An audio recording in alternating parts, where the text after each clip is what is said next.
Why are there so many shows starring Muppets and dozens of movies too? They said they'd watch everyone and they mean it. It's something that they've got to do. So now they've pledged you a lifelong commitment. The Muppets, Matthew and Sam.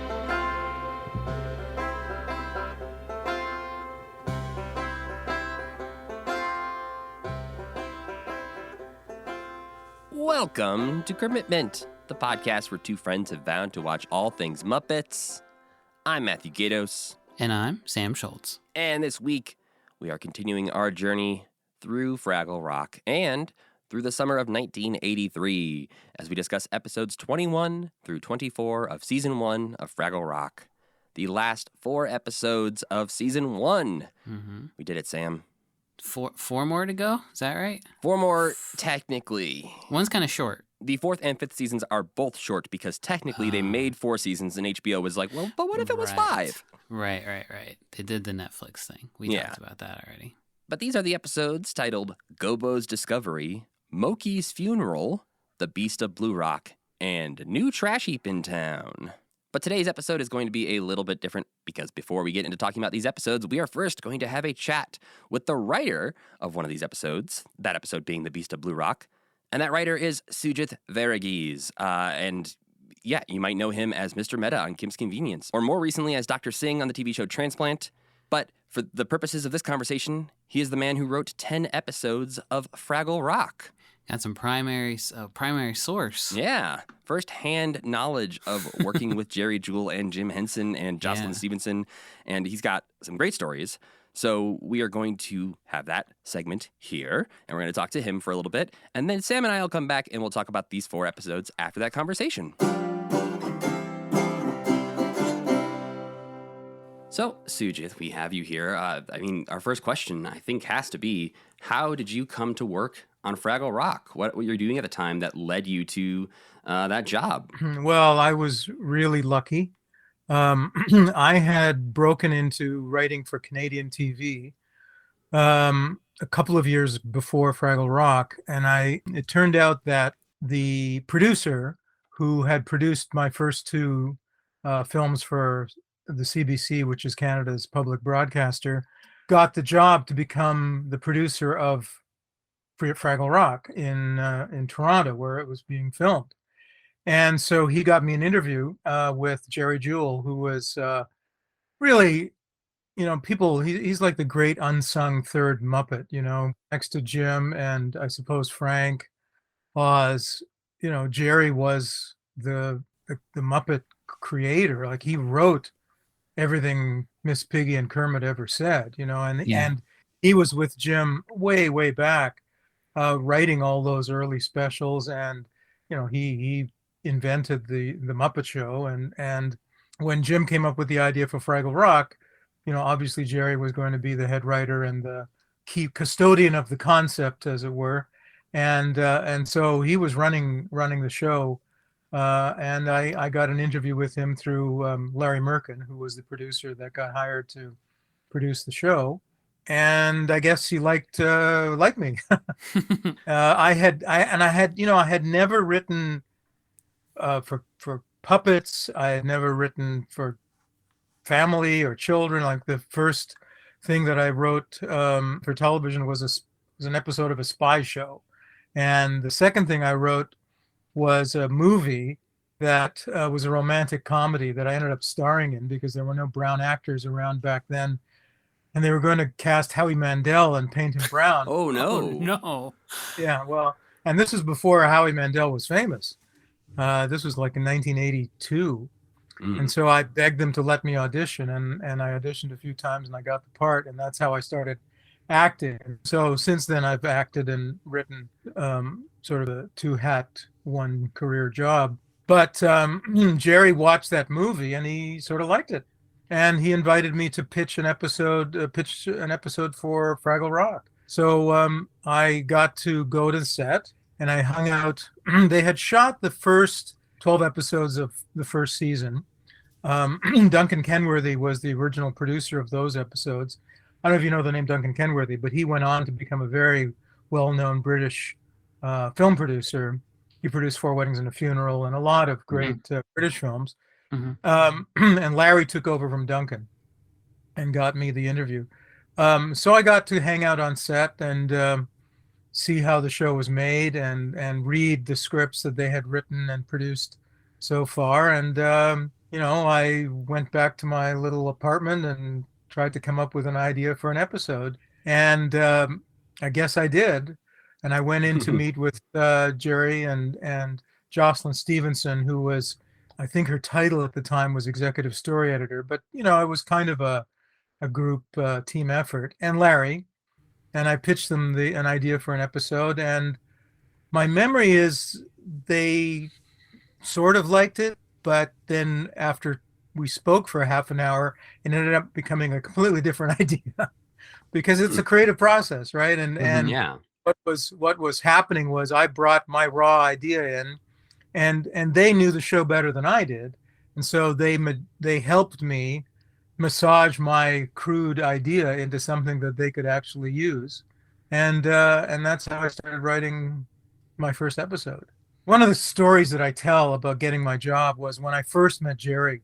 He took me around to see the set and see how the show was made, and he finally, the last place he took me was this little room where all the Fraggles were hanging on pegs, and it sort of took my breath away.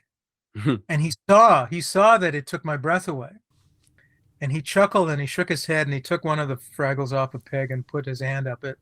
And he said, without us, these are just socks. and that's what I realized I could work on the show, because for Jerry, for Jim, the writing came first. Like we were writing, and if it wasn't in the writing, they were just socks. Now, I suppose they were such wonderful socks, we could have had them down for half an hour and everybody would still watch. But I think Fraggle Rock's so enduring is that the characters and the stories that we were telling, not just the puppeteering. You know what I mean? Like, not puppeteering wasn't an incredible aspect of it, but the Muppets were a holistic, full-service entertainment. They gave you great stories as much as great puppets. Yeah, we just got done watching all of Muppet Show. And that show does put characters first to a certain extent, but it's been so refreshing to get into Fraggle Rock and have the characters be so on the forefront and so relatable and lovable. I think that's what Jerry wanted to do, because having done the Muppet Show, which was really sketch and it wasn't story driven per se, and he really, and Jim too, I mean, Jim's invention of the world of Fraggle Rock was very story based, He was trying, and I think we all were trying to change the world, telling the Fraggle Rock story, because it was about interspecies connections, right? It was about the connection between the Fraggles and the Gorgs and the Doozers, who didn't know, but we, the audience, learned that they were all interconnected. The Doozers made these constructions out of radish dust that the Fraggles loved to eat because they ate radishes, which didn't bother the Doozers at all because it allowed them to make more stuff. And who grows radishes but the Gorgs? And so, there was all this interdependence, and it was really about big things like biodiversity and interspecies dependency and ecosystems and all sorts of things that weren't up in your face, but were the foundation of what that show was about. And that required really strong storytelling. And I think that's what Jerry craved in moving from the Muppet Show to Fraggle Rock, was the chance to get to tell real stories with real characters and real themes, and real weight. And yet it was still fun and silly and all the things that the Muppets are. And if you didn't care about that stuff, you could still watch the show.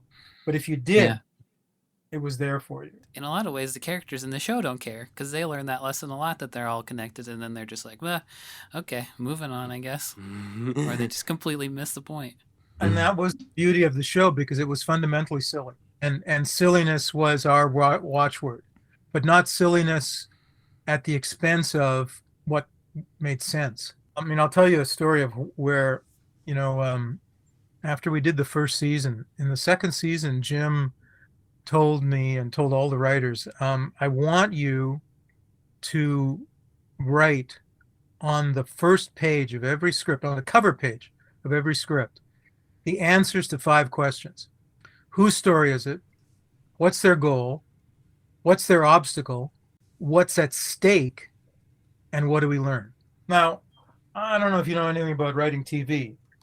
I'll tell you right now, there's no TV series in the history of television before or since that's ever done that. And where the writer had to put that on the front page of every script. And I said to Jim, we had to deal with those questions in the writing of it, but why put it on the front page of every script? And he said, so everybody working on this show knows what every episode is about. He wanted not just the writers and the director and the puppeteers. He wanted the crew. He wanted the gaffer and the grip and the cameraman and anybody who worked on the show to know what it was about. What was it trying to say as a story? And the irony was that, they didn't have to read the script. They would know what the script was about. When we did our table reads, we did 2 of them. One was done a week before the series was shot, or the episode was shot, and one was done the Monday morning of the week the episode was shot. And it was, the only people who were required to come were the puppeteers and the writer and the directors and a couple of other, Jerry and whoever. That room was filled with every single member of the crew. They all came on their time off to listen to the table reads of every episode. So we didn't have to write that on the front page of every episode because the crew knew the scripts as well as anybody did. But they came. That's how dedicated they were to executing this show. There was something really profound and special that was happening in the time we made this show that affected everybody who worked on it. And I've never had that experience since.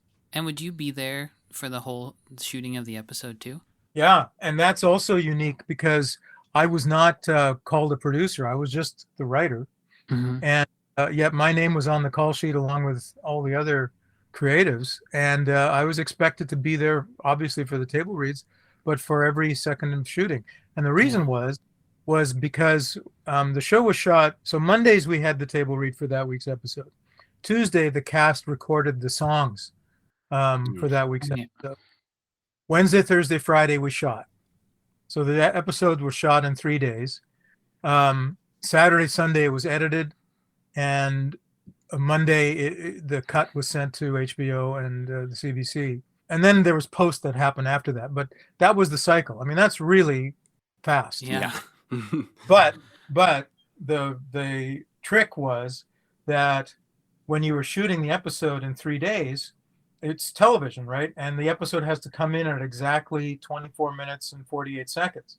So there's somebody at the table reads with a stopwatch, timing every scene as it's read. And if the script was running long or running short on that Tuesday, I'd have to rewrite it to make sure that it came to time once we started filming on Wednesday.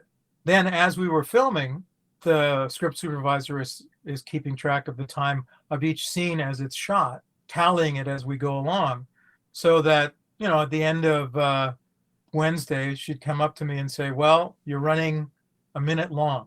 And what that means is I've got 2 more days worth of shooting with which to cut a minute of script out without losing the script. Or it didn't happen often, but once in a while she'd say, hey, you're 30 seconds short. And so I had 2 days to add a line here, add a line there from what was left to shoot in order that we went into the editing room. We wanted to go into the editing room a little bit long so they could tighten it up, but we didn't want to go in way long so that they'd have to cut scenes out, because that was, it was a tight script story-wise. We didn't want that to happen. So you had to find, it was a really, it was fun, but it was sort of scary because you'd worked on this script for 2 months or whatever, and then on the day you're having to rewrite, scrambling just for time and finding a way that you spent 2 months figuring out how to tell the story in a scene that lasted 15 seconds. Now you had to, in half an hour, figure out how to tell that same scene in 12 seconds and without losing any of the good stuff. You had to be there the whole time, and I miss it. It was great. When it comes to putting together the structure of the episodes, obviously most episodes have an Uncle Traveling Matt segment, they have some Doc and Sprocket segments, and they often will have like a Trash Heap segment and a Gorg segment. How did you find in your writing of your scripts like that balance, and how much of that was sort of prescribed to you of like, hey, we're going to do this Uncle Traveling Matt segment in this episode, figure out how to make that work, versus like how much freedom did you have to play around with that structure? I was responsible for writing everything for my episode. So I wrote the Traveling Matt part. I mean, every aspect of it, the Doc and Sprocket scenes, that was part of my script. So I wrote all of that. There's a little slight option to that, in that there were some Traveling Matt episodes or sequences shot in other countries. The show was they did their own Doc and Sprockets in England, France, and Germany. Mm-hmm. We had some Traveling Matt sequences done in England, France, and Germany. Now they just did them, on their own out of the blue, and we would get these things, and we're told, if you can use one of these in your script, go for it, because we have to use some of them in some way. And sometimes we really had to find a way to use some of them. But for the most part, we could write our own Traveling Matt that worked with the story we were telling. Or we found a way to insert one of these pre-done Traveling Matts into the story we were telling. But all the Doc and Sprockets, now I didn't write the English or the French or the German Doc and Sprockets. They had to take out my Doc and Sprocket, but they often would use the same storyline.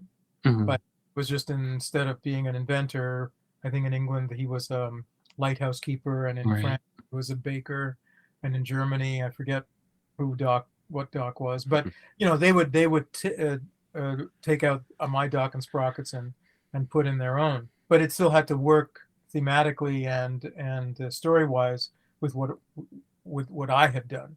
And my version was what most countries saw. So yeah, there was, the hardest part actually was creating the room for the songs, because as the writer, I would write, Gobo sings a song about friendship, and then Phil and Dennis would turn in a song, like in my first episode in Beast of Bluerock, I think, is it Gobo or Wembley? I forget who sings Brave Boy Jump Up, which was this reggae song. Phil and Dennis are geniuses, and they would take, I would indicate in the script who was singing it and what it had to do story-wise, and then they would come up with this amazing song that matched what I needed in the story. And then of course it's a minute long or 2 minutes long, and so now the script is running too long, and I had to find a way to cut what I had written to allow room for the song to exist. And they were such great songs, I had to do. But yeah, there was real authorial autonomy and responsibility on each of us as writers. Like, it was our script. When you would turn in the scripts, would there be a point where like a producer or something would walk through it and be like, oh, we can't actually do that because these are puppets? Or like, would they push back on some of the action? I wrote that question before I saw the bridge scene where Wembley's walking across the Doozer Bridge and it like collapses and he gets flung, which is like the most action we've ever seen in any episode of Fraggle Rock. So I imagine maybe there wasn't a lot of pushback, but was it like hard to write for the puppets? See, the funny thing was, it was easy to make the puppet turn green. It was really hard for the puppet to hand a pencil to another puppet. Right. So yes, there were restrictions, but they weren't the restrictions you may expect. And we were, you had to know that. And the other thing was, my memory was that what Jerry wanted was the story well told. And if it was well told, and then in reading it, a puppeteer or somebody said, that's going to be really hard to do, they'd either figure out a way to do it, because Foz and the people who were the effects department, right, they were masters of monofilament, and there was things that they could do that were unbelievable. And the other thing is, remember that there were 3 scales of puppets. Like there was the hand puppet, and there was also radio controlled versions, like miniature versions that matched the hand puppet. So there were ways to do things that were against, well, it's called green screen now, but we had it was blue screen for us. There were ways to do things that I, as a civilian writer, didn't know. So I would just try and be as creative and figure out, just the best way to tell the story, and then let the experts tell me we can do that, or this is how we're going to do that, or we can't do that. And then, I'd come up with something else. But yeah, so there were restrictions that we were all aware, that the limitations of puppeteering, but like I said, the restrictions weren't what you'd expect. Yeah, I guess you can just throw a puppet across a room and it looks like he's gotten flung by a bridge. So Exactly. They can fly if you want them to, but they have a tough time shaking hands. Had you seen a lot of Fraggle Rock? Obviously, only 12 episodes had been made before you got the job, but had you watched some episodes to get a feel for what the relationships were between these characters? Because in The Beast of Bluerock, it's one of the more like confrontational episodes between Gobo and Wembley. And so I wonder, like, was that your idea after watching some of the episodes to bring that level of confrontation in to these characters? Well, first of all, we didn't have 12 episodes to watch. We probably had 4 or 5. The rest still in post-production by the time I started working on my scripts. So I'd seen the first half dozen probably. And, the other thing is that Jim had created this Bible, I guess you could call it, though it wasn't really a traditional TV series Bible, but it was more like a picture book that used to sell the show to HBO. And I think they've made replicas of it for some of the box DVD sets. And we worked from that as much as anything. We worked from the actual scripts and watching the few episodes that had been completed and, this picture book. And then it was really, the imagination. I mean, I was really coming up with, and that's why it was so critical that I had to pass my ideas through Jerry and Jocelyn, because they, knew more about the show in their heads than I had resources to learn from. Right. So, they had a vision more than what was available for me to see anyway. So that was the learning process in terms of developing ideas early on, especially in that first season. It's interesting you say that Gobo and Wembley are more confrontational. I mean, you should see some of the rest of the episodes, because, conflict was not something we shied away from in the show. Though I will say one thing, in that Beast of Bluerock episode, Marjorie the Trash Heap does a kind of magic. Yeah. That Jim, remember, was sort of uncomfortable with going forward. So we didn't get to do that again. The other was, if you watch in one of my later episodes, my personal favorite, or one of my personal favorite episodes of mine, is something called Home is Where the Trash Is. And in that, I invented a real villainous character. And it was really well done, really beautifully created, built, and beautifully performed by Bob Stutt. But I think the villainy of that character had gone a bit too far for the series. So I don't think we ever went there again. I'm glad I got to do it, but I don't think anybody else got to go there again. So there were things that we got to play with, and then they said that's as far as we're going to go with that in Fraggle Rock. Yeah. I didn't mean to push an envelope. I ended up pushing an envelope, and so we didn't go much further than that. But I don't think Gobo and Wembley are particularly confrontational for the arc of the series, but they were probably the most confrontational they've been so far. And that was something I wanted to do, and I got Jerry and Jocelyn's blessing to do that. And I remember Jerry Nelson, who played Gobo, loved it. I mean, he is probably the 4th Muppeteer. Yeah.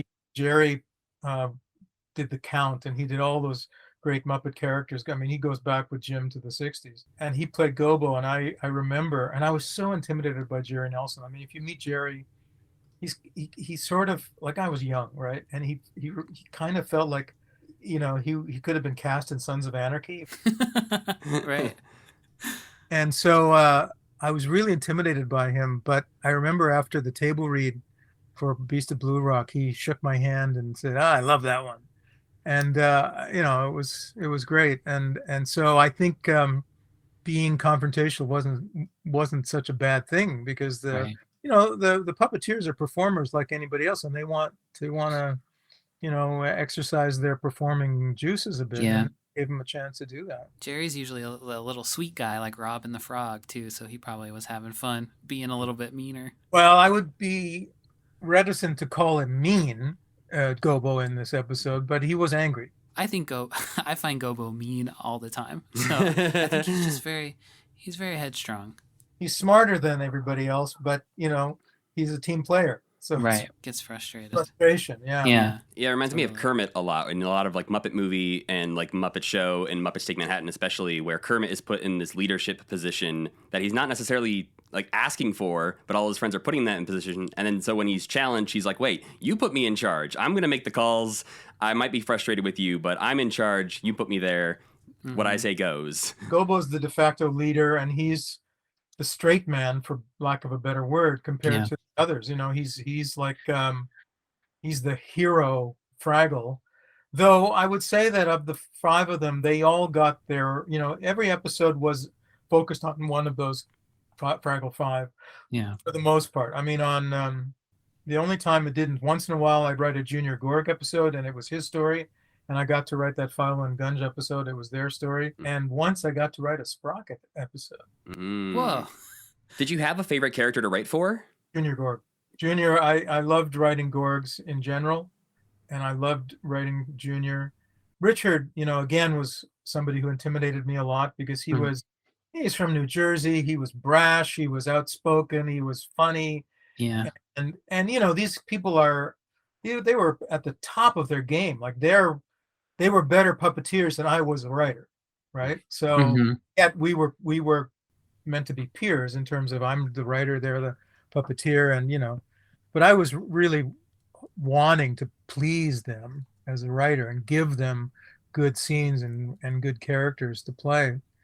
And I think Richard really, well, he loved Junior, and he loved whenever I wrote a Junior Gorg script, he really felt that for some reason, I had got under the skin of Junior and was able to write him.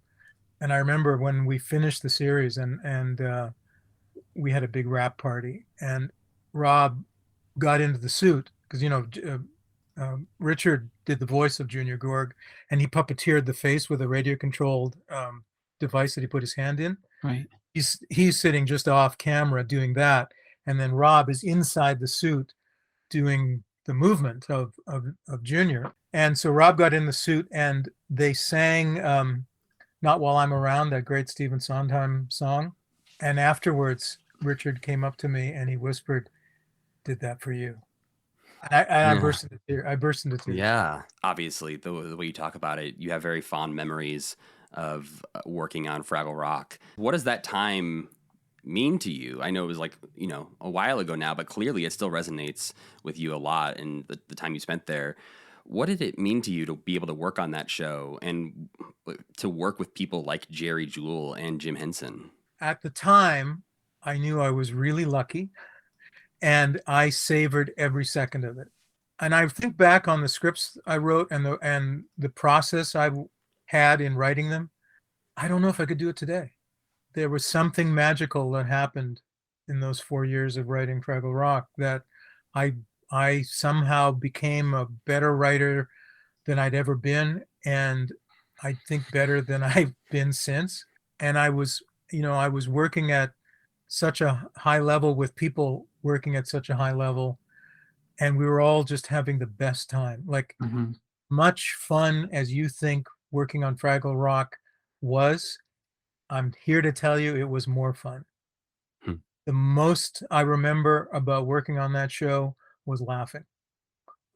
All we ever did was have a good time, even under the biggest pressure. The biggest pressure were doing Doozer shows, because they always broke down, and the radio control the monofilm I would break. It was always, you knew if you're writing a Doozer show, you're going to be there at 2 a.m. on a Friday, still trying to get this thing in the can. They were really hard. And so, and everybody's under a lot of pressure, and it didn't matter. I mean, it was just, 2 a.m. when we finally wrapped, I didn't want it to end, like it was just the best time. And even in the story meetings, when I go in with an idea or having to talk about my draft with Jerry and Jocelyn and Larry, the four of us in that room was probably the best time I've ever had creatively, but not just creatively, like emotionally. Like it was just fun. There was no, you hear all these horror stories about producers giving notes to writers on TV shows, and it's just bullshit notes and ego driven, and there was none of that. It was just pure joy, pure respect, recognizing that the process was hard and whatever you delivered was the best that you could do, so they were going to treat it like that. And at the same time, they wanted it to be the best it could be. And the other thing is, nobody rewrote me. All the writers, we wrote every word of every draft of every episode that we wrote.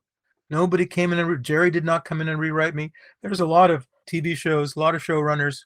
Basically, whoever gets the screen credit for writing the episode may or may not have written it. Right.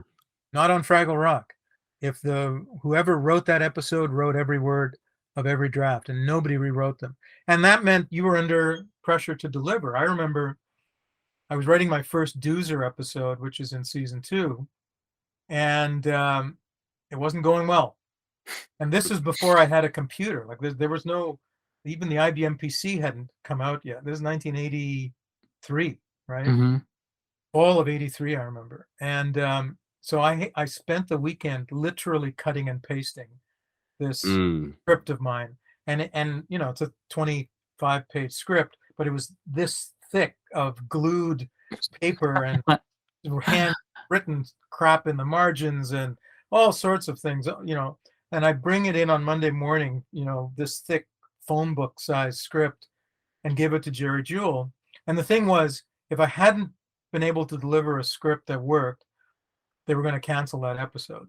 So Jerry looks at this thing, and then he takes it and goes into his office. And I basically pace in the outer office for 45 minutes while he reads it. And he comes out 45 minutes later, and he looks at me, and he sees that I'm white as a ghost, and I'm nervous. And he chuckles and reaches out his hand, and he says, "Nice save." And we did that episode. And that was my first Doozer episode. But, it was that kind of thing that it spoiled me for any other show. Yeah. Like, people don't work that way in television. I'll tell you another story. After season 1, we never had anybody tell us how to write the show. We were basically, as long as Jerry and Jim were happy, we were happy. We were trying to entertain ourselves. We weren't trying to write to some kind of predetermined standard of how do you write for kids or how do you write for family or whatever that means, Anyway, after season 1, there was this big conference of educators that came to Toronto, and they insisted on meeting with the writers to educate us on how to write for children and how to write for television for children. And Jim said, "None of you go." So none of us went, but Jim went. So Jim went and listened to what they had to say, made them feel like they were important, and never told us what they said. Well, that's nice of him at least to go. Well, Yeah. a fool. He knew that he had to, make them, he wanted to nip this in the bud, so make them feel like they were as important as they felt they were. But he didn't want to mess with our creative process. And a lot of kids shows I know follow these kind of educational guidelines. And I don't know. I don't think they resonate 25, 30. How old is Fraggle Rock? 40 years later. 40 years, yeah. I'm here to tell you the process we used lives on, whereas most kids' TV shows, never hear from them again. I mean, they may have pleased the educators, but I don't think they resonated with an audience the way ours did. Was Jim there a lot?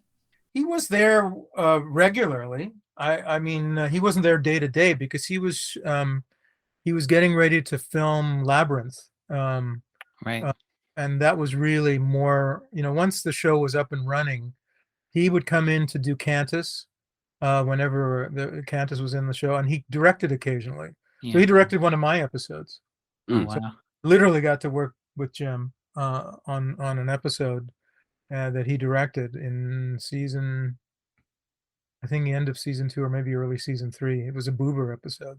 So yeah, he was there regularly, but he wasn't there every day. Did you ever want to, or did you ever get close to writing for Muppets again after Fraggle Rock? No, I would have loved to. Like there were a couple of the other writers. I know Laura Phillips wrote the Christmas toy for Jim, and I think that was about it. Jerry, of course, kept writing the Muppet movies and other things for Jim, but and Jocelyn worked on things. But we were the Canadian writers that they hired locally, so to speak. And once they left Canada, once the show was done, that was it. I just had an amazing memory. It seems like Fraggle Rock was that unique thing where they didn't often bring in outside people to write for Muppets, and Jerry was writing a lot of it. So it is unique in that way, as well as like they let a lot of other people give voice to the Muppets for the first time. I think so. Like I know that on the Muppet Show, they had British writers who worked on it with Jerry, but like with us, they didn't come over to do Fraggle Rock. They were there, and I think their skill set was different. Like they were really the more comedy sketch type writers that were used on that show. With Fraggle Rock, it's a series. Like I suppose if Jerry and Jocelyn could have written all the episodes, they would have, but that's just a superhuman Herculean task. Yeah. Mhm. They knew they had to have other writers. What was really great was that, instead of hiring writers in LA and having a writing room in LA, because we didn't have a writing room like they have now, or New York or wherever, they found us. Like there were four of us, four of us who did 10 episodes each. Me, David Young, BP Nickel, and Laura Phillips. None of us had ever written family, puppets, kids, anything like that before. David Young was a novelist, a sort of heavy novelist. BP Nickel was a famous Canadian avant-garde poet, never written a script before. He wrote Fraggle Rock. Laura was a producing partner of Larry Merkin, which is how she got the job, but she hadn't really had any writing produced before writing Fraggle Rock. And I mean, ironically, I was probably the most experienced TV writer, having had 2 scripts under my belt before I got to write Fraggle Rock. And so it was, why us? And believe me, every single television writer in the world, but especially in Canada and the US, was trying to get on the show. Why Jerry used the 4 of us, and then later there were a couple of other people who did a few more episodes.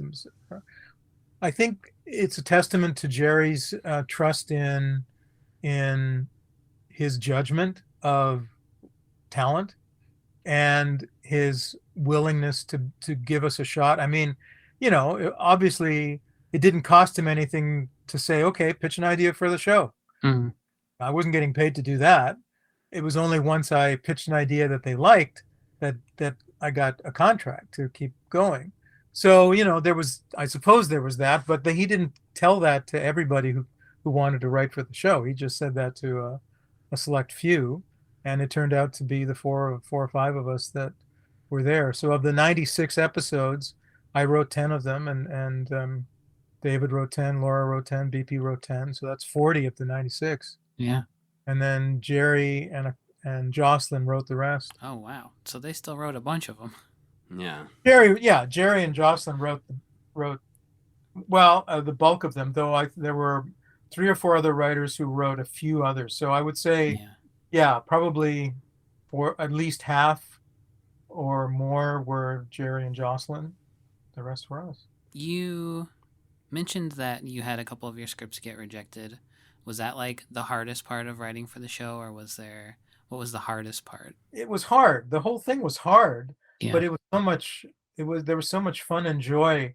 Yeah, if I would pitch ideas that didn't fly at all.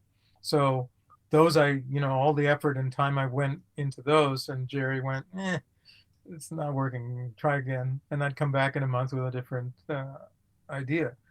But it's really hard to think about what was hard about it, in that I miss it all so much that I don't remember anything being bad to want to, like I said, even when it was late nights on a Friday on a Doozer show, I didn't want to say Yeah. and I miss all those people so much. I mean, these are some of the most beautiful people I've ever known in my whole life. I mean, Jim and Jerry, and I mean, Jerry was a soul unto himself. Like, I never met somebody. I hope I become Jerry Jewell when I grow up. Like, he was the most amazing human being, and and Jerry Nelson and Richard Hunt and all these amazing people who were not just good puppeteers or good writers or good, they were more than that. It's not an accident that the Muppets and Fraggle Rock was a special show, because it was made by, I think, special people. So we would love to thank Sugith again for coming on the podcast and talking to us about writing Fraggle Rock and what it was like visiting the set. And every time he was talking about it, I was just extremely jealous of all of the good times. Me too. Yeah. And it sounded like, I mean, he talks about it in that, like, you heard him say it was like some of the best times of his entire creative career. I think, like, before we started talking, he was like, it was a long time ago, guys. I don't know how much I'll remember. Then by the end, he was just like, and I'll never forget it. Yeah, it was 2:37 p.m. when I walked into Jerry Jewell's office. One thing that I am still shocked about is that they film all the traveling mats, like that the writer writes all the traveling mats. Not for any reason in particular other than if I was producing that show, I would be like, oh, let's just get this shit out of the way and go film all these in like 2 days and then just say, try to make this one work, guys, because we're not going back out there with this puppet anymore. It just seems like such a huge pain in the ass. Well, and it seemed like they kind of did both, from what he was saying, is that they filmed a batch in Australia and a couple other places, like San Francisco, that they were a little bit more of like, hey, we have these that we would like you to use at some point. Please pick one. I'm guessing we saw an Australian one in this batch. But I mean, it was a pretty safe bet. The one with all the kangaroos was probably an Australia one, along with the boomerang one we saw previously. I forgot that they liked those there. And so as he was talking about that, it was interesting that, like, one, I think he answered a lot of questions we had about Fraggle Rock in general and how this show worked. But I think he also, like, inadvertently explained some of the issues we've had with some of the episodes. When he was talking about the writing process, which this happens again on every show, where you write a script and then you find out second day of shooting, hey, you're a couple minutes over, you have to trim some out of this. I think that's the moments in episodes where we watch and go like, wait, why didn't that really resolve itself? Or something's missing here. And when we've talked about the Uncle Traveling Matt segments that don't really feel like they click or make a lot of sense with the episode, I think that's probably because those might be the ones that were just picked out of a hat or like picked off a list. And it was like, hey, we don't have a new Uncle Traveling Matt for this one, so what about one about fishing nets? I also get the feeling that there were some scripts that they probably finished, and then at the end they were like, now I have to go back and add the traveling map part. Where's Gobo going to be like, hey, I got a postcard? And then I have to come up with some stupid thing for this guy to do. This batch is interesting, I think, this batch of episodes, because there are a couple postcards where they just sort of happen, or it's just sort of like somebody else is saying to Gobo, hey, how about you read a postcard? I'll read a postcard to make me feel better. That didn't work. Yeah. Well then, Sam, it's about time you tell me and the people what we watched this week. First up, we watched Gobo's Discovery, which aired May 30th, 1983. Gobo gets spooked while trying to get Uncle Matt's postcard from outer space and starts to question why he's even an explorer at all. He thinks on it and recalls Uncle Matt basically pushing him into the profession, so he takes an exploring hiatus to think things over. Boober asks Gobo to escort him to Squeaky Cavern to get more rock soap for his laundry, but Gobo refuses and tells Wimbley to take him instead. Red shows up to Gobo's cave a little bit later and says that she saw Wimbley and Boober heading the wrong way in the caves towards the lair of the horrible, invisible Garboil. Gobo feels terrible that he sent his friends to their doom and goes out looking for them. But wouldn't you know it, Wimbley and Boober show up shortly after Gobo leaves and tell Red that they realize that they were going the wrong way before anything bad happened.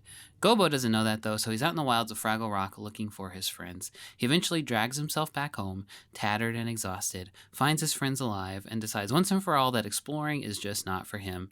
In an effort to make him feel better, his friends rush in, pretending that the invisible Garboil followed him home and that he needs to save all of them. Gobo doesn't buy it, but it turns out that the invisible Garboil did follow him home. It attacks the Fraggles, who again rush to get Gobo's help. He doesn't believe them until he goes out and is attacked by the Garboil, at which point he puts a plan into action to seal the Garboil in a cave, which he does.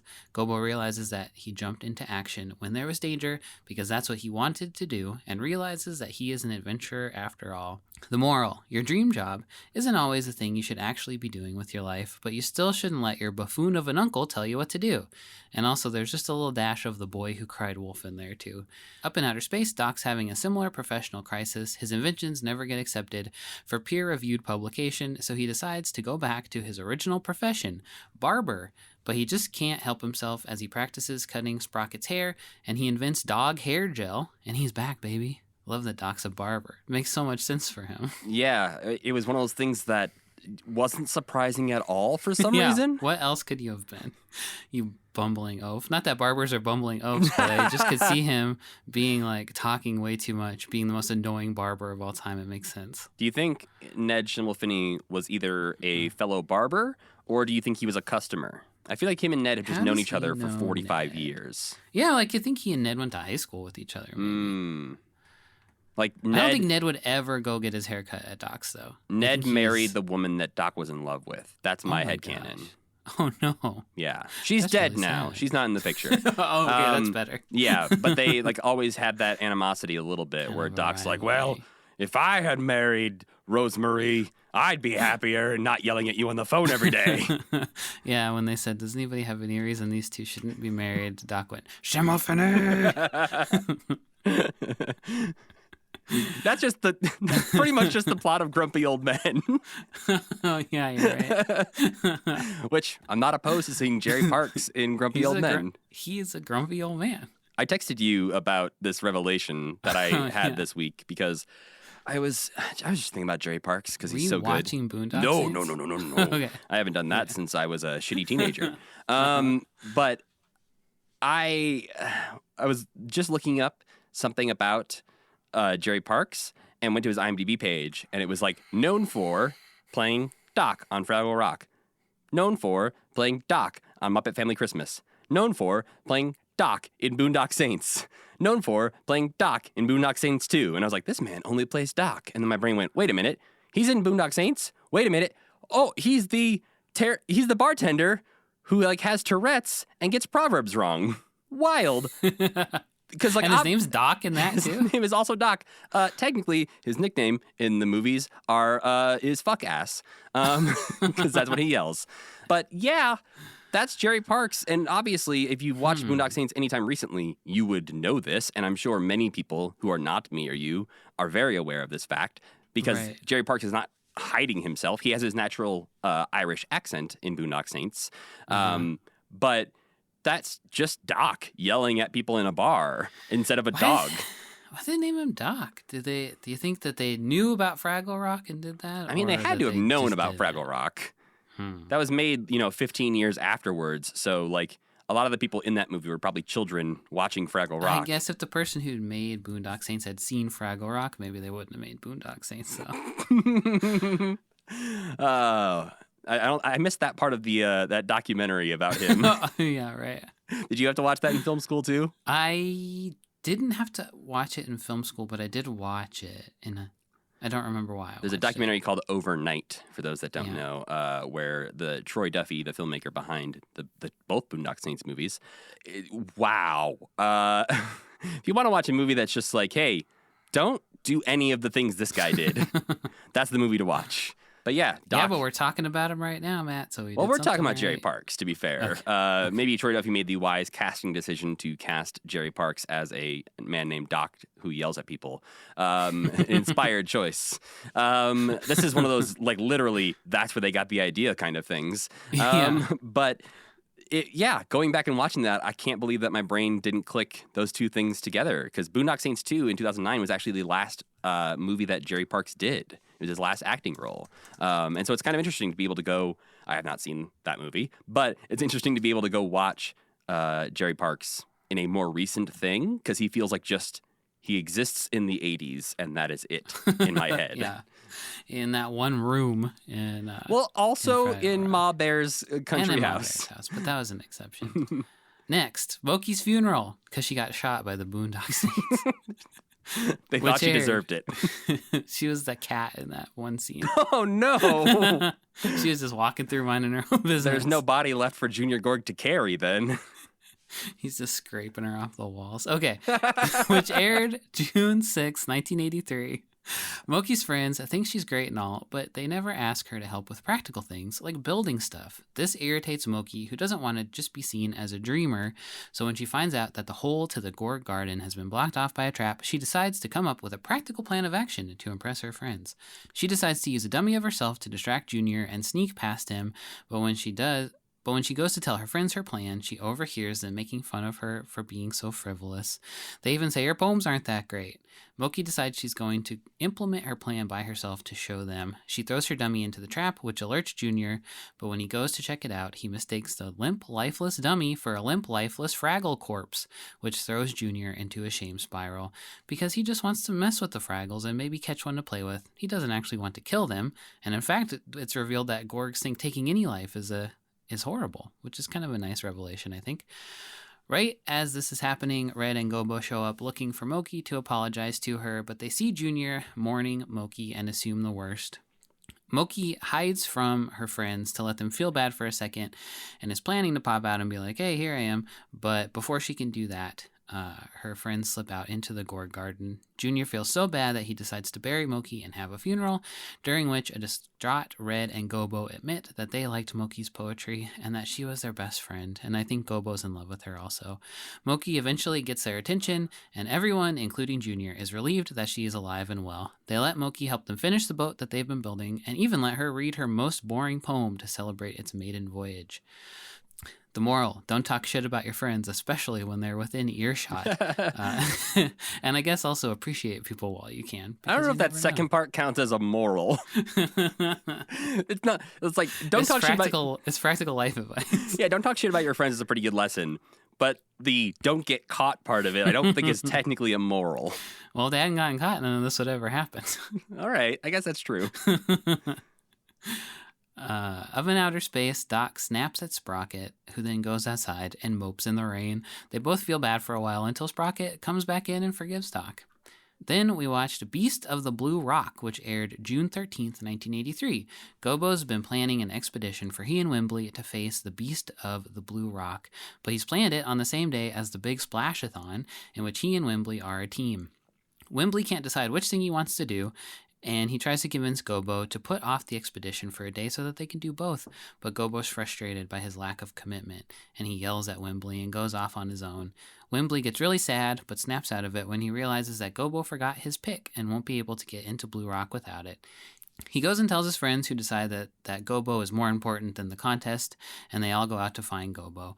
Along the way, Wembley gets separated from the others and has to continue alone. He eventually finds Gobo, who admits that he's scared to face the Beast of the Blue Rock alone, and that's why he wanted Wembley to be there.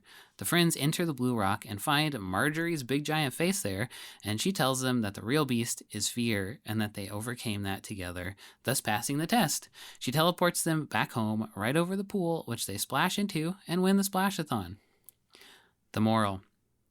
It's annoying when you commit to everything and then have to flake out on some of those things, but also Gobo needs to buy a calendar so he doesn't double book himself. I thought that was kind of rude of Gobo.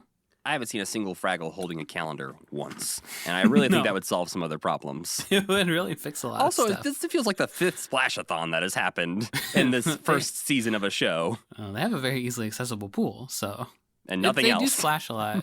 You're right. They do splash a lot. I feel like this is the second time, because there was a time when there was going to be a picnic the same day as like Red's swim meet or something. Yeah. That there was a double booking as well. So And they tried to get Red to skip the swim meet. Yep. And Red was like, fuck you. This is what I do. Which is fair. They don't, Gobo doesn't respect swimming-based activities very much. Up in outer space, Sprocket is sick and afraid to go to the doctor. I don't remember how this one resolves itself. I suppose he goes to the doctor? Yes, he admits he is afraid. They go to the doctor, and they come back at the end, and then he's told he has to take medicine, and now he's afraid of that. Oh, and now he doesn't want to take the medicine. Yeah. Right. Finally, we watched New Trash Heap in Town, which aired on July 4th, America's birthday, 1983. Gobo gets thumped by a junior and breaks his little leg, which makes all the other Fraggles too afraid to go out to the Gore Garden, including out to Marjorie's for advice. The Trash Heap is enjoying this downtime, but she decides to simulcast a dream to all of the Fraggles, telling them that, until they're brave enough to come back to her, they'll need to look within for advice. The Fraggles come to the mistaken assumption that she means that one of them will need to become the new oracle for all of them, and they pick Mokey for the job because she painted a picture of a skeezy bat. Mokey's hyped to be the new oracle and sets out giving advice. Gobo, however, has correctly determined that the Trash Heap's dream wasn't a riddle, but she literally was just telling them that they should make up their own minds about stuff and listen to themselves. So he's very annoyed by this whole situation. This comes to a head when Mokey tells Boober to give up laundry after he's messing up loads. He's got the yips, but for laundry. Gobo confronts Mokey and convinces her that she's not an oracle, and the two of them hatch a scheme to give advice so bad that everyone else will see that she's a phony. And she does that, and they do. The end. The moral: oracles and fortune tellers aren't real, and you shouldn't base your life on them. Except, of course, when they are real, like Marjorie is. Have place no gods, fake gods before me or something. That's the moral. No false trash heaps. Yeah. Yeah, she smoted them later. Up in outer space, Doc invents a new weight loss drink, gets overconfident in its effectiveness, and eats an entire fridge worth of food. Oh, Doc. Elsewhere in 1983, in June, Margaret Thatcher and her Conservative Party are re-elected to lead the British government, and Staying Alive by the Bee Gees is released, as is the infamous Twilight Zone movie. In July, the Nintendo Famicom home video game console goes on sale in Japan. When it comes to the US eventually, it will be renamed the Nintendo Entertainment System, or the NES.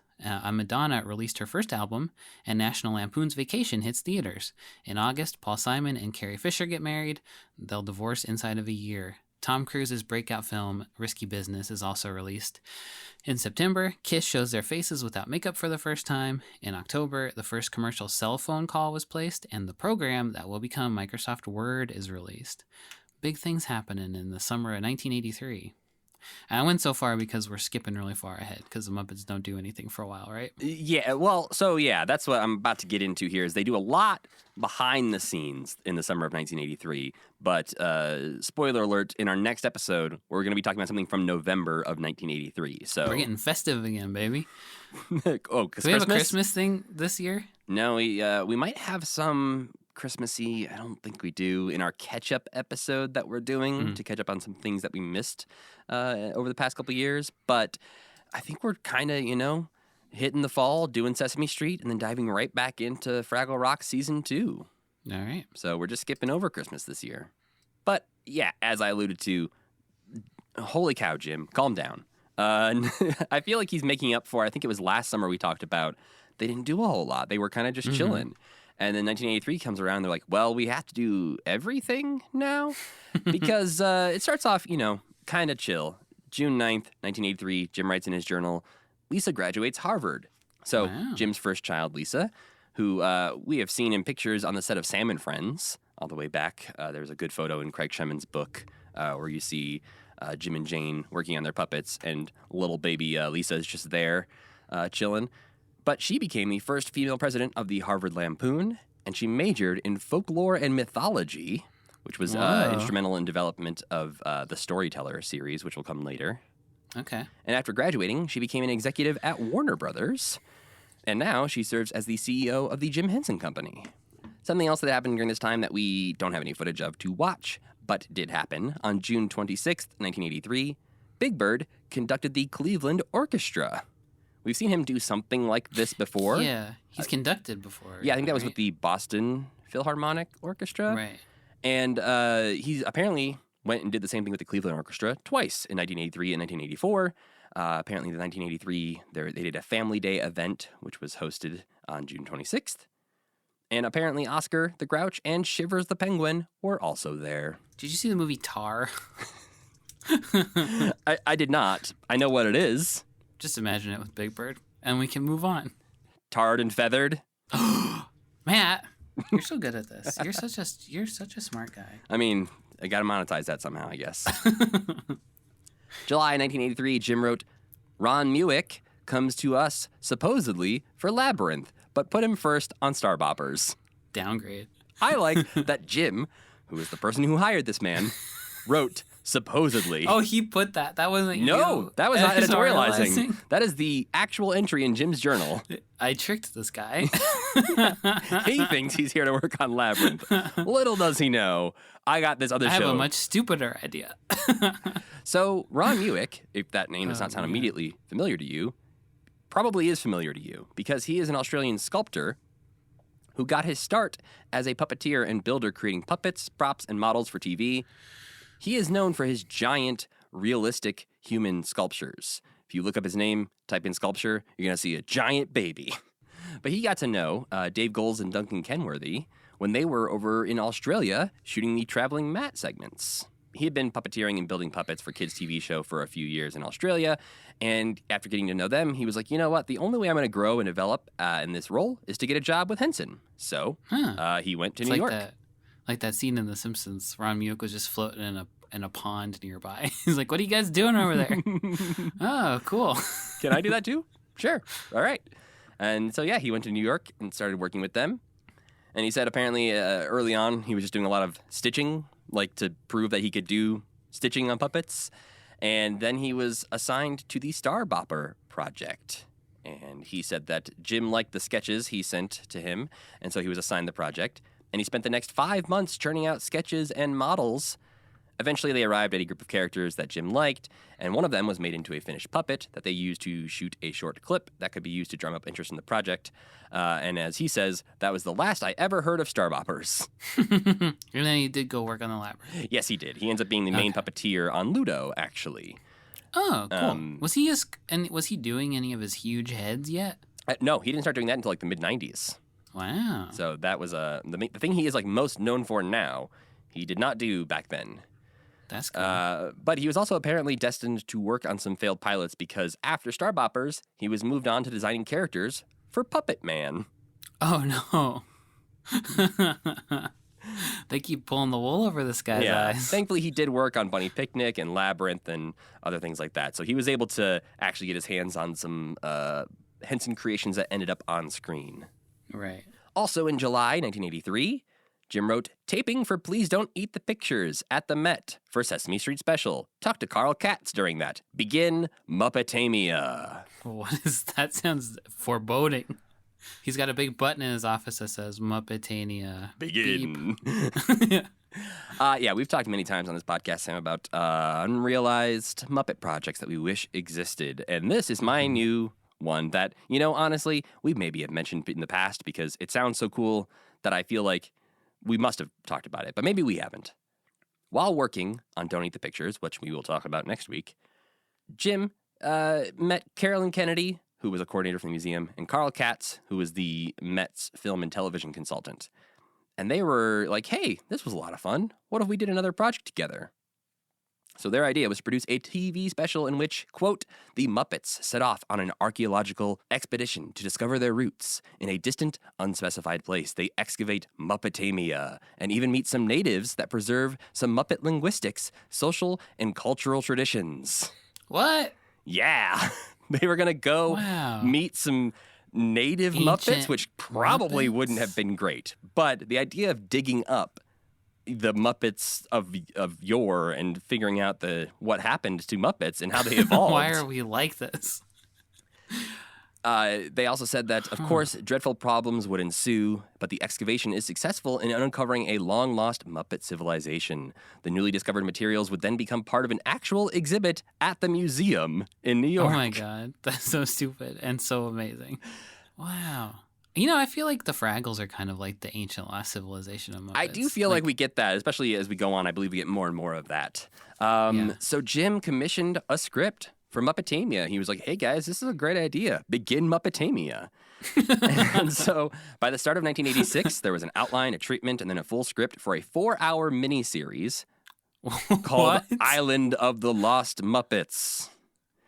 And this was going to feature the Muppets in the search for their archaeological roots.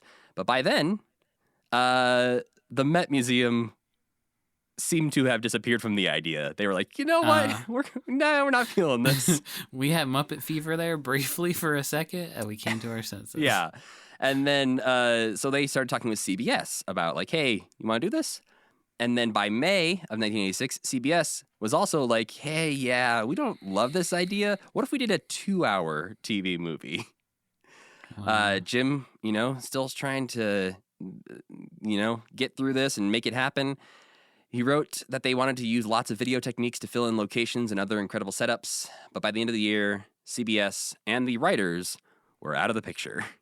But then the bizarre M. Night Shyamalan twist in this story. Meeting notes, though, say that Jerry Jewell was now working on what was known, quote, previously as Muppetamia. But it seems like what he actually started doing was maybe he looked at that and went, yeah, not this one, though.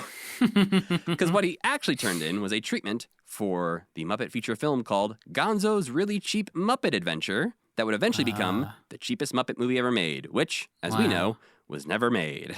Wow. Lots of intertwined dream projects here. Yeah, which... That was a lot of information to digest. Yeah, well, you can sleep on it, Sam. We'll break, we'll take a nap, we'll come back and record the rest of the episode. I feel like so many questions would have been answered if we had Muppetamia. I would love to have Muppetamia. I want to see the script. There's got to be a treatment out there. Somebody. Come on. Email it to us. Yeah. We won't tell anybody except all the people who listen to the show. Continuing into July 1983, on July 4th, 1983, Jim was like, you know what? How do I celebrate America's birthday? I'm going to go to London. So he went to London on the 4th to launch the London shop and put Connie Peterson in charge. So Connie Peterson was in charge of costumes for Sesame Street Live, also made some swimming pigs for the Great Muppet Caper and Gorgs for Fraggle Rock. And so she was put in charge of the London shop that they were setting up over there. Is this a creature shop? Yeah. So this was to work on basically getting ready for Labyrinth. And apparently was very hard because at the beginning there was only 5 of them in the shop that were starting to work on Labyrinth. And Jim was still in New York working on the Muppets Take Manhattan. So they were kind of on their own. But obviously we know that, worked out in the long run. Then July 16th and 17th, 1983, Jim wrote Fraggle Rock meetings in Toronto. So this was in preparation for the second season of taping for Fraggle Rock, which would begin on September 21st, 1983.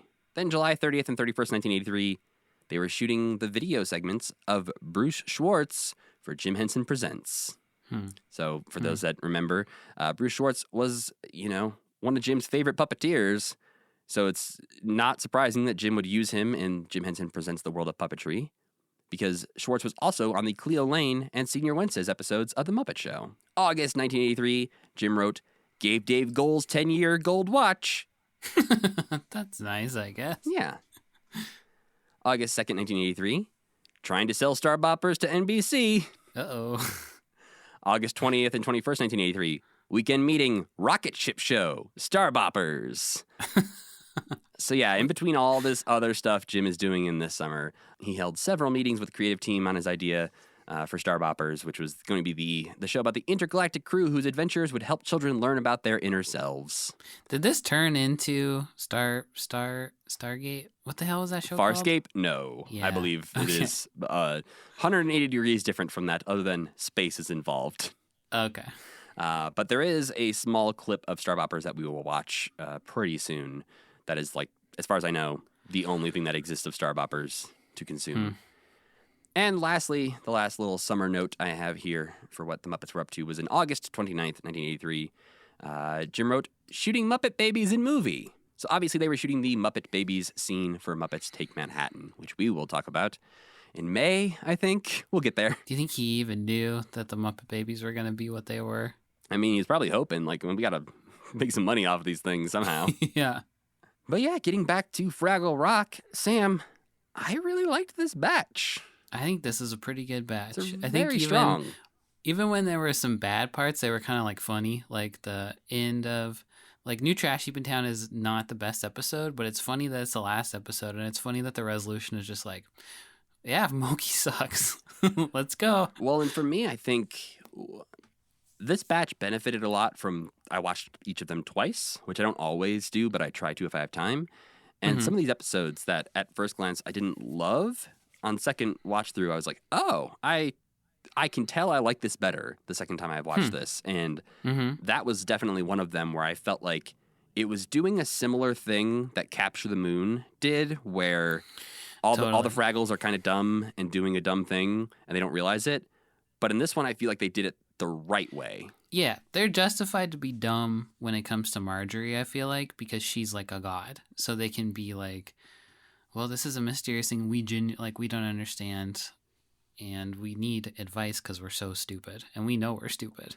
The only thing out of this batch that I didn't love, that I'm not sure what will change or if anything will make me like them more in the future, but the Doc and Sprocket segments just feel so unnecessary to this show. I don't remember which one it was, but I wrote the end of one of my notes. There was no Doc and Sprocket at the end of this one. Oh, it was a Mokey's funeral. And then I was like, that couldn't possibly be true. So then I rewound, and there was indeed a Doc and Sprocket one at the end of it. I had just completely I think I was just thinking like, oh yeah, good for Mokey. She really did something there, and was not paying attention at all to Doc and Sprocket and whatever they were doing. That's also the episode where I wrote in my notes at the end, maybe the least interesting Doc stories so far.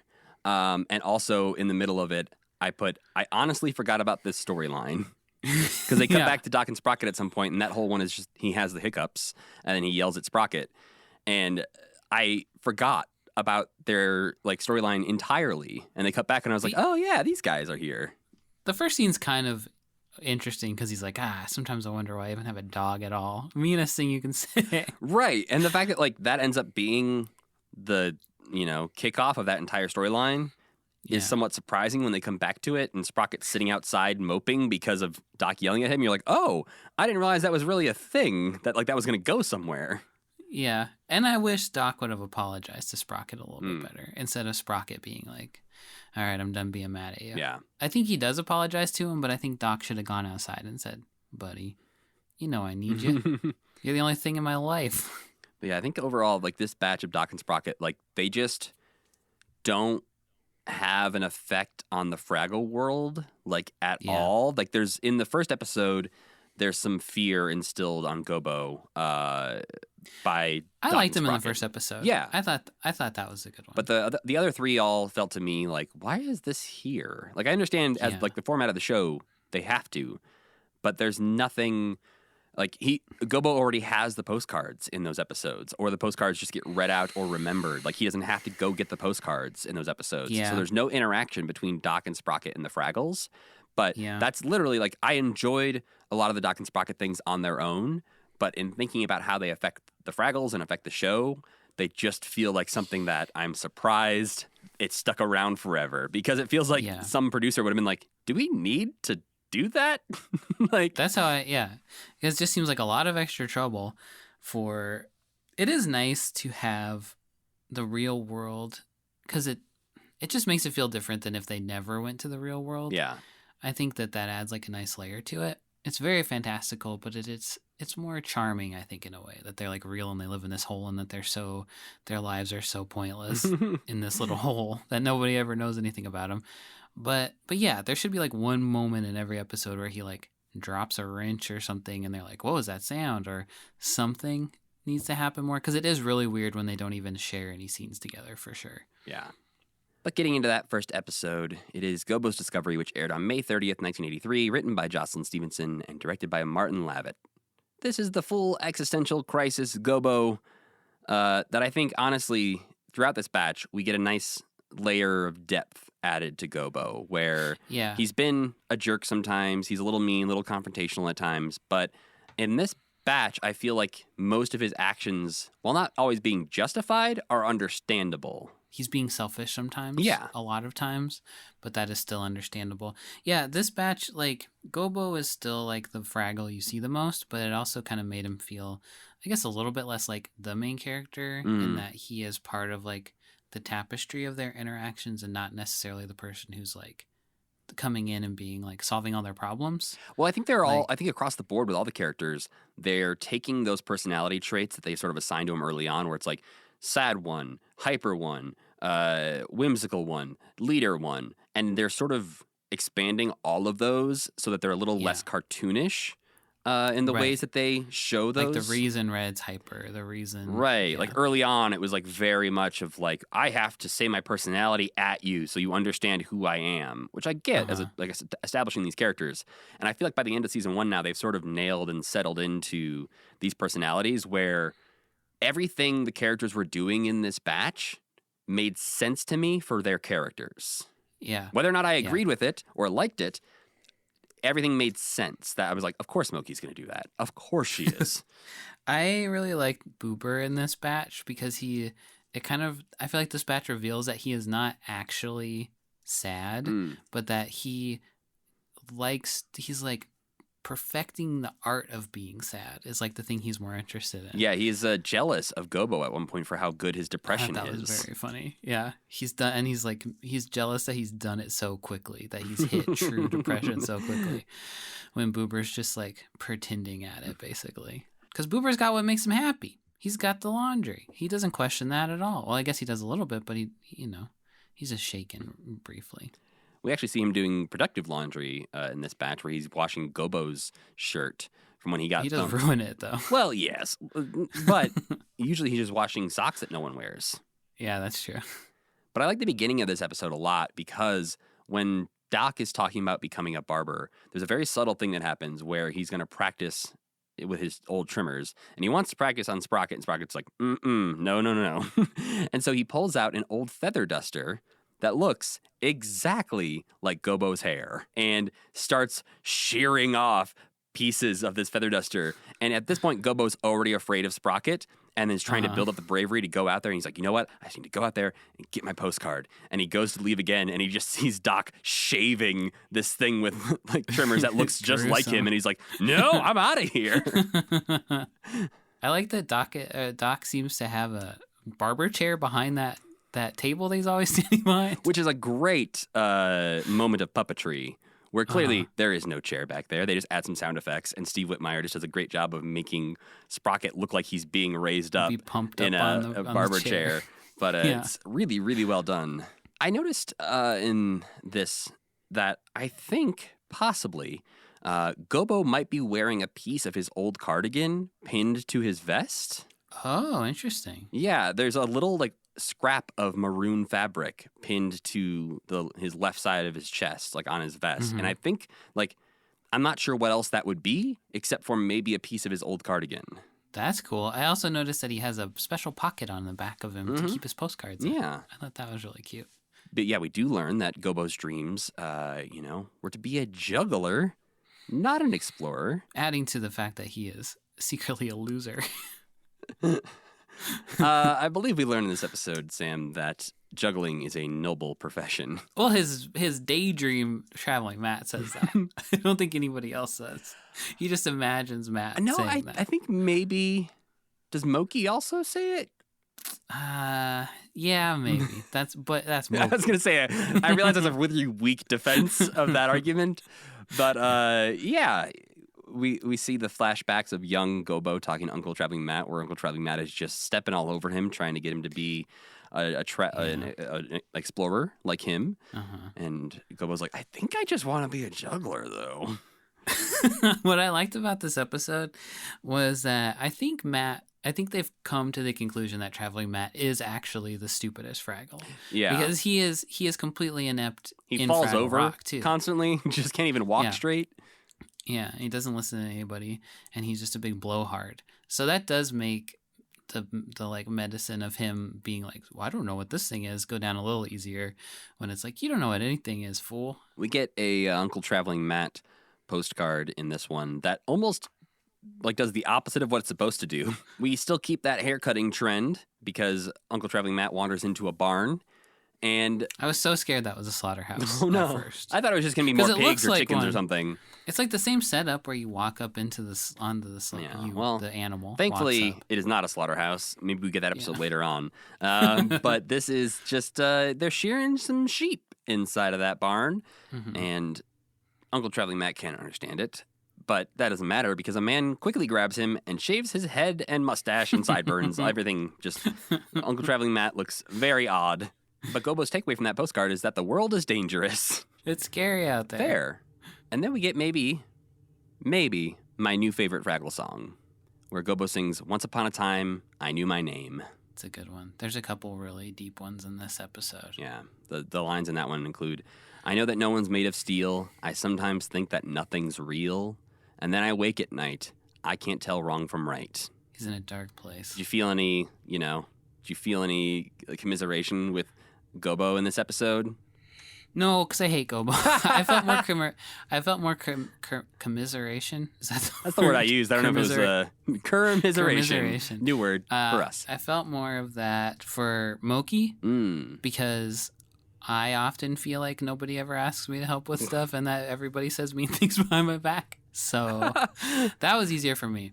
When Interesting. I think I'm doing something close enough to what I want to do that I don't get like, well, this isn't entirely true. Get like really bummed out about work all the time.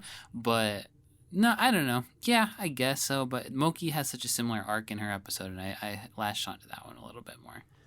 Just felt very real, like a human emotion coming out of this Fraggle, where it was just like, I thought I knew what I wanted to do, but maybe I've been wrong this whole time. And then also a very human thing where it's like, you can't be a juggler, obviously. Yeah, you maybe maybe like 15 people in the world are professional jugglers, I would guess, who make enough money to live on being a juggler. That could be a hobby. You could still juggle. You just can't juggle all the time. Yeah. Like Fraggles don't have a need for jugglers hanging out. So no. Even Mokey has to go pick the radishes. They make the artists do the hardest jobs. We are introduced to the concept of the invisible garboil, which could be disturbed by Boober and Wembley, who are out, presumably, on their way to the Great Outer Maze. I really like the idea that Fraggle Rock has these wild ideas and concepts and creatures that they mention that usually sound fake. Like they mention of like, oh, well, if you go out there, the invisible garboil is going to get you. And I'm like, that's weird. Okay. Yeah. But they almost always end up being actually real and true. Very real. The evil cave that'll suck you up. Yeah. Very real. Like this thing, very real. But they always introduce them as things that sound like they could be just fake. The world's dangerous. Yeah. You shouldn't explore. I love all the exploration scenes in this one were great. There were so many great creatures and like the belching boulder and that funny squirrel that was like dancing around the whole episode. Well, we see Fizzgig essentially from Dark Crystal is there. Kind of like a shitty Fizzgig. I paused it and looked at him and he's like got like a cardboard mouth and just doesn't look very good. I think that's like building a Fizzgig from memory kind of thing where it's like, yeah. Take the stuff we have in like the shop here and build a Fizzgig. It's like, all right. It's like Sonic the Hedgehog, that picture of Sonic where he's got like that. Or it's just the first live action Sonic. The invisible garboil, I had some issues with. Okay. Because it felt like they just didn't want to build a puppet to me. See, to me, it felt like they had watched Evil Dead. Yeah, okay, maybe that's Especially at the end, there is a shot that feels straight out of Evil Dead when Gobo captures the garboil in the cave again, where it's like the creepy music, the camera zooming in low angle like that. It felt very much like somebody had watched Evil Dead and said, how do we put that in Fraggle Rock? Yeah, that came out in 1981, Yeah. so I imagine it could take you until 1983 to see that movie, or until like 1982 or whenever they were writing it. Yeah, maybe you're right. Maybe that's where they got the idea. It happened the other way around this time. Yeah. Fraggle Rock is Evil Dead. Boom. But I kind of wanted to, I don't know. I kind of wanted to see him because it just felt to me beyond the Evil Dead thing like they were just like, oh, we ran out of time. We can't build a guy. He's invisible now. See, that's genius to me. I guess They spent so. all their money on the hairy-chested batworm, and they're like, well, Oh no, they shouldn't. we need a garboil. And it was like, okay, well, what if he's the invisible garboil? Some producer That's why pitched that in a meeting and was like, It's like- I'm a freaking genius. Or Foz Fazakis was like, I got a great idea. I'm not feeling very well, is what he was thinking. But then what he was saying was, we never done an invisible Muppet before. Interesting thought. Man, what are you smoking there, Foz? Apparently, there will be in the animated series the Furious Garboil. Oh, there's more garboils. Yeah, it's spoiler alert. It's kind of a Wizard of Oz situation where the Furious Garboil is actually a small little wimpy garboil. It's also the second invisible thing mentioned very recently. Well, maybe 'cause this is the owner of the pipe that Cantus took. the pipe. That's why he's so mad. Mm-hmm. He just wants his pipe back. After Boober and Wembley come back, and they're all talking about, oh shit, Gobo's out there. He's looking for you. He's in trouble. They all forget about that for a minute and start singing a song about all the terrible things that funny little could have goofy happened. song. Yeah. And then it ends, and Mokey's like, shit, right. Oh, well. Gobo it could be Yeah. dying right now. Yeah. But we see Gobo looking real rough while he's out there exploring. He's so sad. Every time we Yeah. cut back to him, he's like missing a vest. He's got holes in his shirt. He's all covered in soot Uh-huh. and dirt. And I'm like, what's happening to him that we're not seeing? And we get to meet another new Fraggle in this episode named Aunt Granny Fraggle, That's a really good name. who That's the one who's like, we're going to go have the best picnic ever. every And gets time blown we up. meet like a new named background Fraggle, it always seems like they're trying to set him up for a spin-off. Because they always like introduce them and they have like the biggest, most wild personality. And then you look them up and it's like, and they never appeared again. Aunt Granny Fraggle, though. Aunt Granny Fraggle apparently comes back one more time, but that's it. Oh, that's too bad.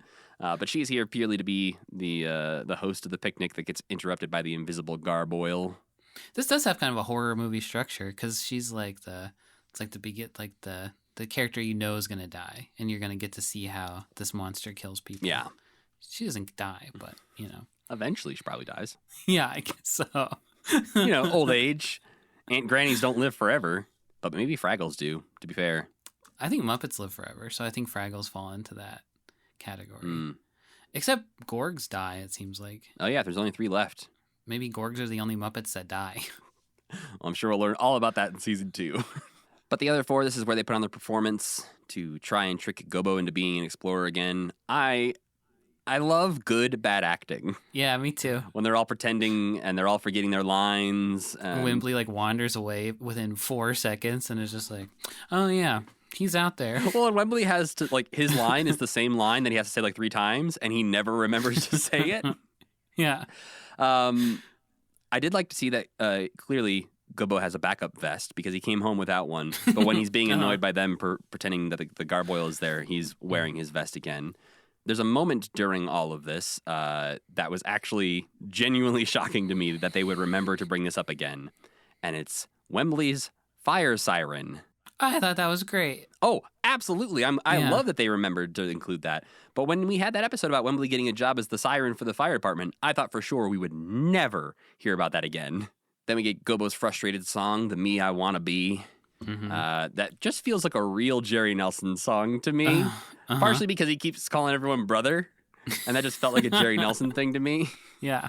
It made me go back and listen to his Truro Daydreams album that, if anyone hasn't listened to it, right. is very fun because Jerry Nelson put out an album later in his life. That's a bunch of, I think there's some covers and maybe some original songs on there. But it does just kind of feel like Gobo singing some nice songs. Yeah. I hope he had fun being a little bit more aggro than he normally got to be. I guess Floyd's pretty aggro, but Floyd's pretty chill at the same time. yeah. Floyd's only going to push you so far, and then he's like, all right, cool, whatever, I'm out of here. I don't have the energy for this. See you later. This is when Gobo imagines that Uncle Traveling Matt would support him in his decision, and we get to see him, his first attempt at juggling that we have well, he's actually seen. interrupted, isn't he? No, He's not? he just is holding 2 radishes and tosses them.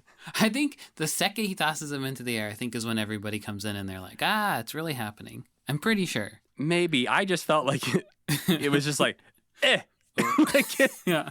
he just threw 2 radishes expecting something to happen. He's rusty. I don't think he's ever juggled. No, I don't think so either. I think he's It's in always his wanted to remake. be a juggler, but has never actually Yeah. tried to be a juggler. Yeah. That would have been a good episode too if he had changed careers and then been like, oh no. Gobo's clown phase. Yeah. And then, yes, the gargoyle does really attack. Gobo thinks they're lying again because the boy who cried wolf.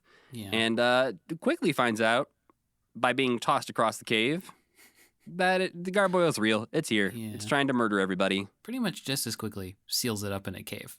Not that hard, really. Well, that's how he finds his true calling, Sam. That's how he Yeah. knows this is his true calling, is because he goes and determines he is the one who has to fight this thing, and he's the one who disturbed it in the first place, so he needs to solve Yeah. the problem. And very, very quickly goes, rebuilds the rocks, but leaves a hole, just one hole, because of invisible gargoyles, very tiny. Can fit in a little hole, I guess. I mean, maybe I they're guess just like it adds up ghosts, with what you said like- about the animated episode. That's true. And then we get our Evil Dead shot where the gargoyle flies into his rock home, presumably to never be heard from again. He's gonna die in there. And the gargoyle just makes you have your eyes be like, whoa, and your tongue hang out. That's what he does to you. Yeah, all the Fraggles who are distraught are just have the same face. Yeah. Just like, "Meh." You know what this is also like? The Mummy, the movie The Mummy. I mean, I think it's like any open, here's a curse kind of Yeah, movies that that's ever true. have happened. But I noticed during this episode, because we don't get a lot of doozers throughout these 4 episodes, we don't get any actual storylines or interaction with the doozers in this 4. But particularly at the end of this one, when all the Fraggles are like, oh my God, Gobo, thank you so much. You saved us. Da, da, da. The doozers are just like building shit in the background, not caring at all about the Scarboil or what is happening to the Fraggles. And Yeah. I understand that from like a story point of view. They were just like, we don't have anything, but we need some background action. But I also like that as like the doozers just don't give a shit what really happens Yeah. to the Fraggles. Yeah, the gargoyle will destroy their creations too, just Mhm. like anybody else would. So really doesn't matter who's smashing them up as long as they're getting smashed. I give this episode 3 stars. All by right. the way.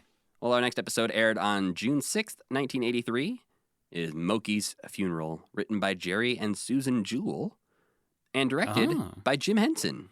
Wow, the dream team. Mm-hmm. This is the episode that, Sam alluded to, and Muppet Wiki mentions, begins to suggest a growing romance between Gobo and Mokey. And we get that in this next 3 episodes. There's small moments that reference this. And this one is when they think Mokey is dead, and Gobo says, I never got to tell her so many things. So many things. But first, of course, Doc has the hiccups. Super great Fraggle storyline, very heavy, very emotional. In the other world, And Doc has the hiccups. And it makes him really mad. I don't get mad when I have the hiccups, do you? No, but I do like at one point where he's already told Schimmelfinny that he has hiccups. So Schimmelfinny Yeah. tries to call him and scare him at one point. Yeah. But Doc answers the phone with just, hello, what? Like, no pause to let the other person talk, but just he answers the phone just, hello, what? And I think he ends that same conversation by saying, I've got to go now. My dog is mad at me. Yes, that's exactly how he ends that conversation. That's the moment when Sprocket is outside moping in the rain with a Burberry umbrella that costs like $300. What? Yeah, he has the famous You think it pattern. was The Jim's umbrella. I like that idea. I bet it was. Jim was like, "Oh, I have 12 of those in my car, my Rolls Royce. We need an umbrella. Oh, shoot. We forgot to bring an umbrella today. I have $3,000 worth of umbrellas in my car."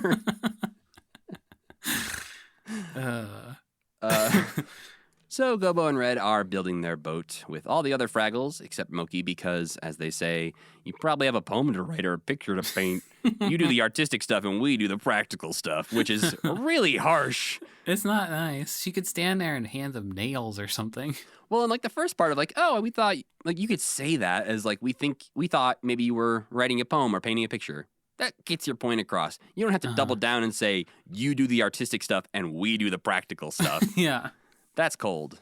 But Junior Gorg set up a Fraggle trap over the hole with garlic gumdrop as bait. Pretty good idea. I mean, yeah, but maybe not because the Fraggles seem to hate garlic gumdrops. Yeah, I mean that part. He doesn't know everything, but the base of the idea is okay. He would adjust the debate as needed, I feel like. speaking of characters and, added depth, we get to see a really nice moment between Ma and Junior Gorg here, where it actually seems like she's a good mom. And yeah, I'm really turning around on the Gorgs. we haven't seen Pa, I feel like, do a lot recently, besides like singing about how his son was dumb recently. That's all we've seen him do ever. Yeah, but I'm hoping we can maybe add some more depth to him as well pretty soon. Yeah. Because Ma gets a great episode here, where they even have the conversation where she's like, "Why do you want to catch a Fraggle?" And Junior Gorg has a great moment where he says, "It's hard to explain, Ma, because they're there." I have turned around completely on Junior. I love Junior now. I feel like they've toned him down a little bit from being a big baby, and now he's just kind of just a big dummy, and I'm more okay with that. I love that moment because it's a reference to something that I don't know if Junior Gorg would know this and is making a reference, or this just is like the writer is making a reference. There's a famous saying about the mountain climber George Mallory. He was quoted when asked, "Why did you want to climb Mount Everest?" And his answer was, "Because it's there." And so this felt to I me. would guess he doesn't know about George Mallory. You don't know. Yeah. Maybe it's in the old Gorgic myths he's Yeah, read. maybe he thinks he's a Gorg. I guess I could see it. Like if he thought he was Gorg Mallory. I think, yeah. That's how he thinks I that name is pronounced. I like this moment because it kind of like Ma is like, I feel bad for you, but I can't really solve your problem either. Like she's just like, this is bad. You're right. And the fact that she says like, oh, it's a tragedy to take any creature's life, all of a sudden makes the Gorgs like so much more complicated. It's a little inconsistent during this batch of episodes because we do see a deeper side to Junior in this where he feels extremely bad about accidentally killing Mokey. But in every other episode we've seen of him so far, he is excited to thump Fraggles on the head and presumably at least injure them badly. Yeah, he breaks Gobo's leg. Yeah, so I want to believe this is like turning a page for Junior Gorg, but it immediately is undone in the follow-up episodes. Yeah, that's true. I like Mokey so much in this episode. I don't agree with her in a lot of ways, but I like her as a character. I like that once she figures out, like, there's a problem here, that there is a Fraggle trap in front of the hole, her first action is to take out a notebook and to logically plan out what to do. Yeah. And she writes out problem, result, solution. Like, she has a whole system for solving problems. The only problem is that it ends up her idea being, what if I was a martyr and everyone saw me as the sacrificial princess? Yeah. She's going to actually get herself caught / killed. Yeah, and she's very excited about the idea of being a martyr, which, again, one of those things that makes sense to me for the character. But I got a little concerned about Mokey during this episode. You don't want everyone to feel bad for you? No. Well, okay. I don't see myself as the solution to everyone's problems, that the world revolves around me enough to think that if I died, it's like the fantasy of being at your own funeral and hearing everybody say nice stuff about you. I don't want that. Oh, okay. Well, I want to shut off the switch and go. Like, I am good. If I can haunt anything, I'm not going to haunt myself. Yeah, just like your own corpse in the graveyard. That would suck. Yeah. Like if a ghost had a range of 6 feet. You'd have a lot of people to talk to, at least. And this is the moment when we get to see, Mokey's friends just being kind of shitty. And not only talking behind her back about how bad her poems are, but also, how bad in general her decision-making skills are. And just, it doesn't sound like they like her at all. I think it's kind of the opposite thing where I would it would be less shocking if they were like, oh, her decision-making skills are bad, and much more shocking and horrible for her to hear that they're like, we love your poems earlier, and then be like, her poems fucking suck. Yeah. So Mokey takes the natural progression from hearing your friends talk shit about you to, make a 1-to-1 scale replica of yourself and sacrifice it. I think she had already decided to do that because she was like, I want to be a martyr, but it sounds like it hurts too bad. Yeah, but she was going to go tell her friends, I'm going to make a replica of myself. And then they were saying, what a fucking piece of shit. Your plans suck. Yeah.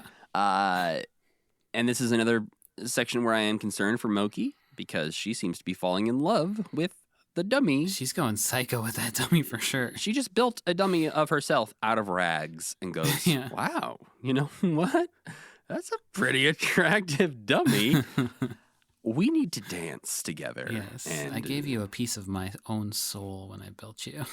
It's a great dummy. It looks just like her. I mean, I don't think it's hard to make fake versions of already like felt Fake guys. things. Yeah, that's true. It's like when cartoon characters like draw portraits of each other and it just looks they're like the cartoon perfect. character. It's like, Yeah. yeah of course. I feel like I saw a cartoon. It was maybe SpongeBob where somebody did that and the drawing was like photorealistic.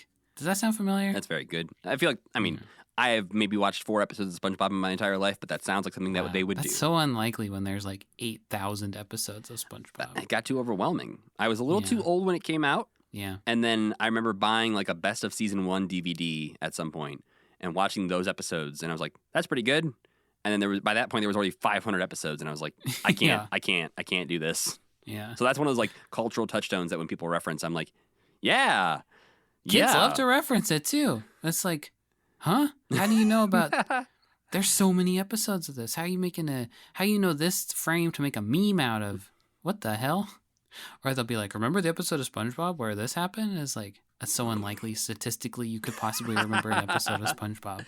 Yeah. My answer is always no, unless it's like, Yeah. remember when they swear and it sounds like dolphins? I remember that one. That's about it. The third episode. or Yes, something. I think it might be, but it's definitely one of the first ones. Well, Mokey walks in, and she's rightfully upset about them, mocking her.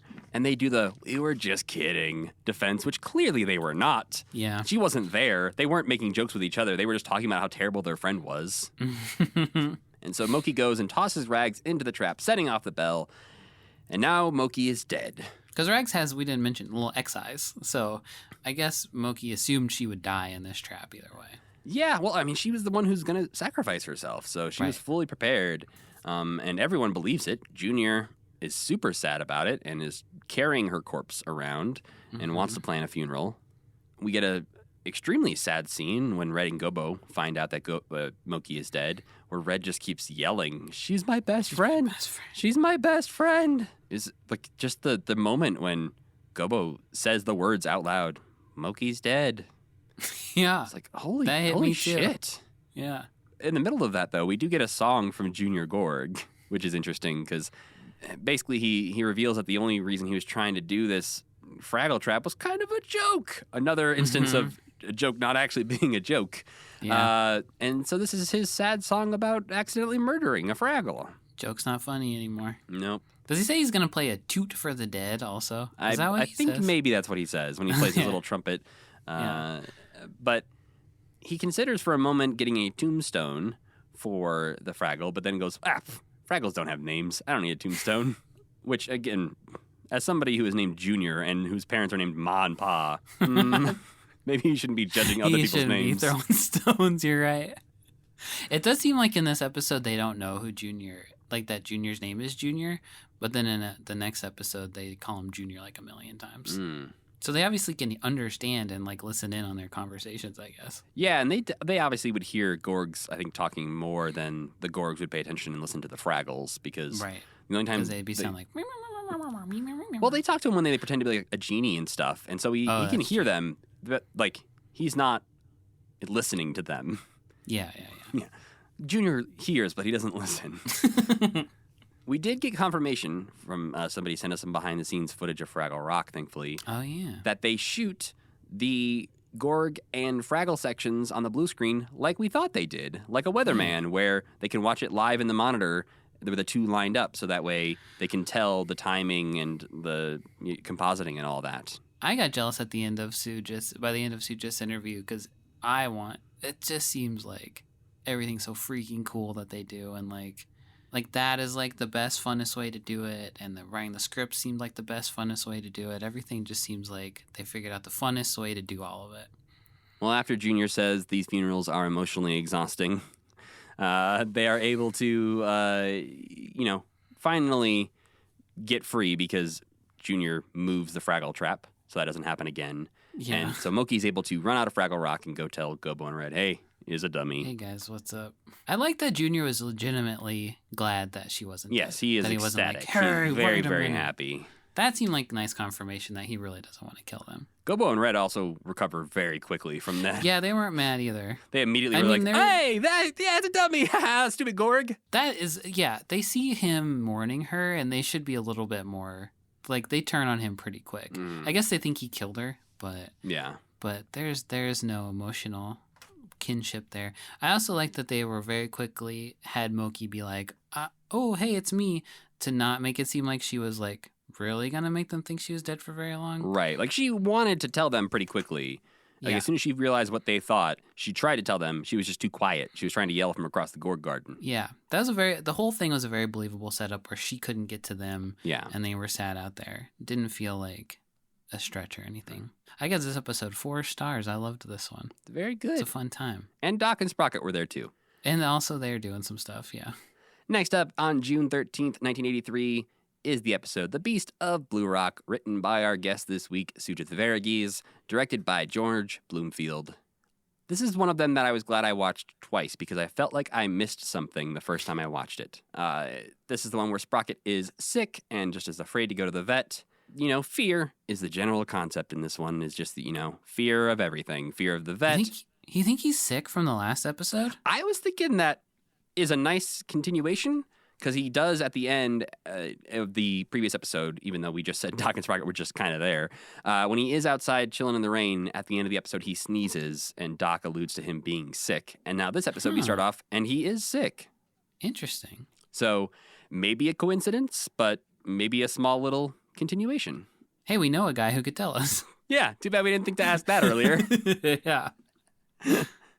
I think one of the reasons I had to rewatch this episode is because there's a couple times where things are happening and I felt a little behind the plot, and not in a bad way, but just in the like, I missed something. Right. Because it starts off with Wembley being extremely excited, running through the caves going, oh boy, oh boy, oh boy, oh boy, oh boy. And he comes in and he wants to get Gobo to guess what he's excited about. And Gobo's like, I'm freaking reading, dude. Leave me alone. I don't have time to guess. Like, just tell me. And he's like, I don't want to. And at first I was like, did we find out what he was excited about? Was it the Splashathon that he was excited about? I think it's specifically that Large Marvin is going to be in the Splashathon. Okay. Because what happens is during that scene when we find out all about the Beast of Bluerock and the plans that Gobo has, Wembley goes to run away at the end of it. He's also still excited about that, and he's now saying, "Oh boy, oh boy, oh boy," because he's excited about that trip.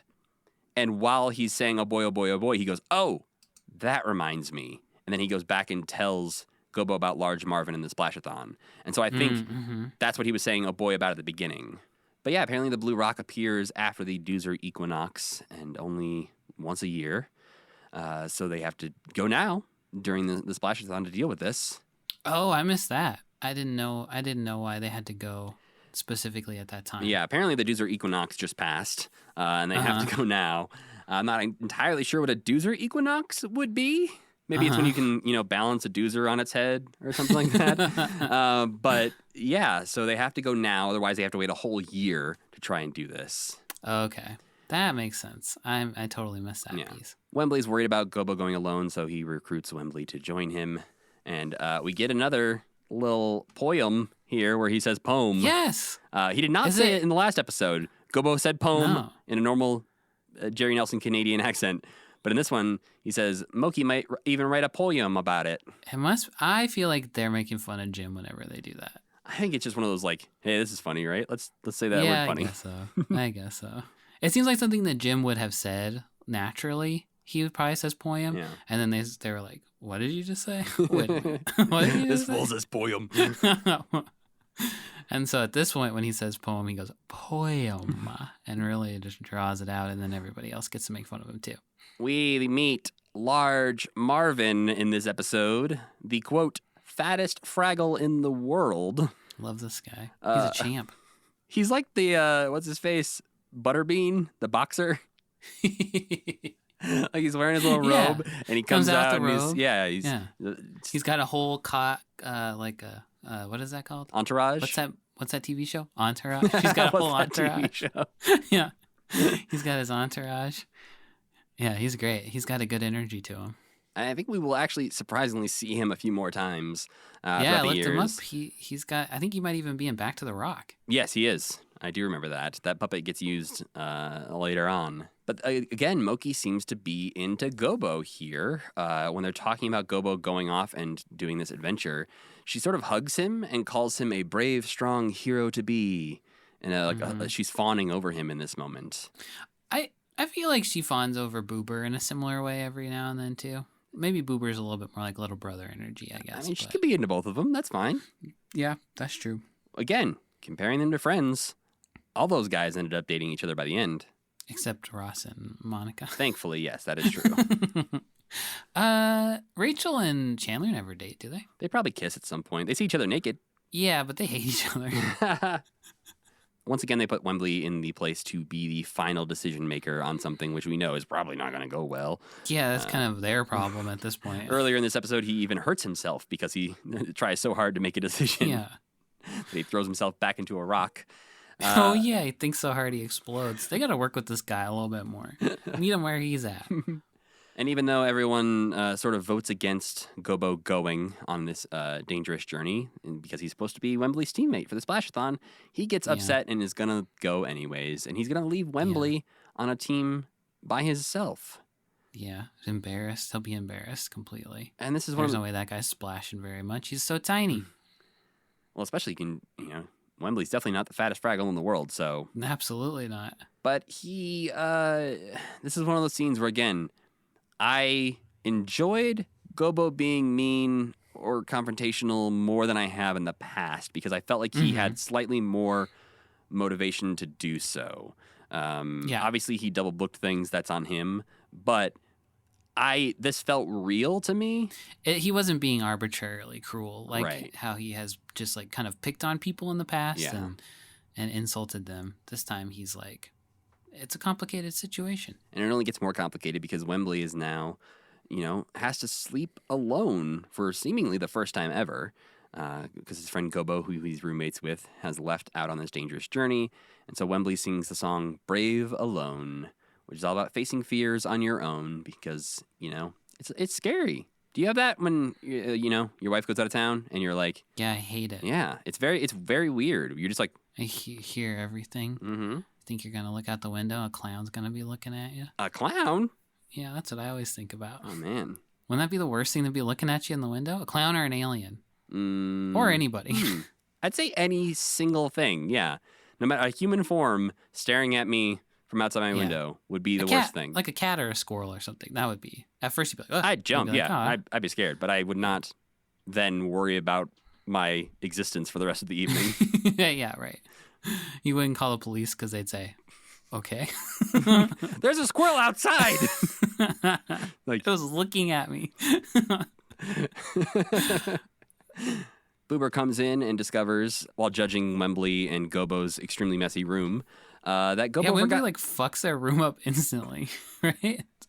You think he's the sloppy Uncle Joy? I think the implication is just that he's trashed it in one night. Oh, see, I thought it was like the idea that they are both messy and that it was just like that. But I do like yours better of Wembley is the messy one in that relationship and he's just the one. Well, he's depressed. Yeah, it's true. You can't pick up after it's hard to clean your house when you're depressed. But Boober discovers that the pickaxe has been left behind. And so Wembley he decides, you know what? I have to solve this problem, but I don't know how, so I'm going to go to the trash heap.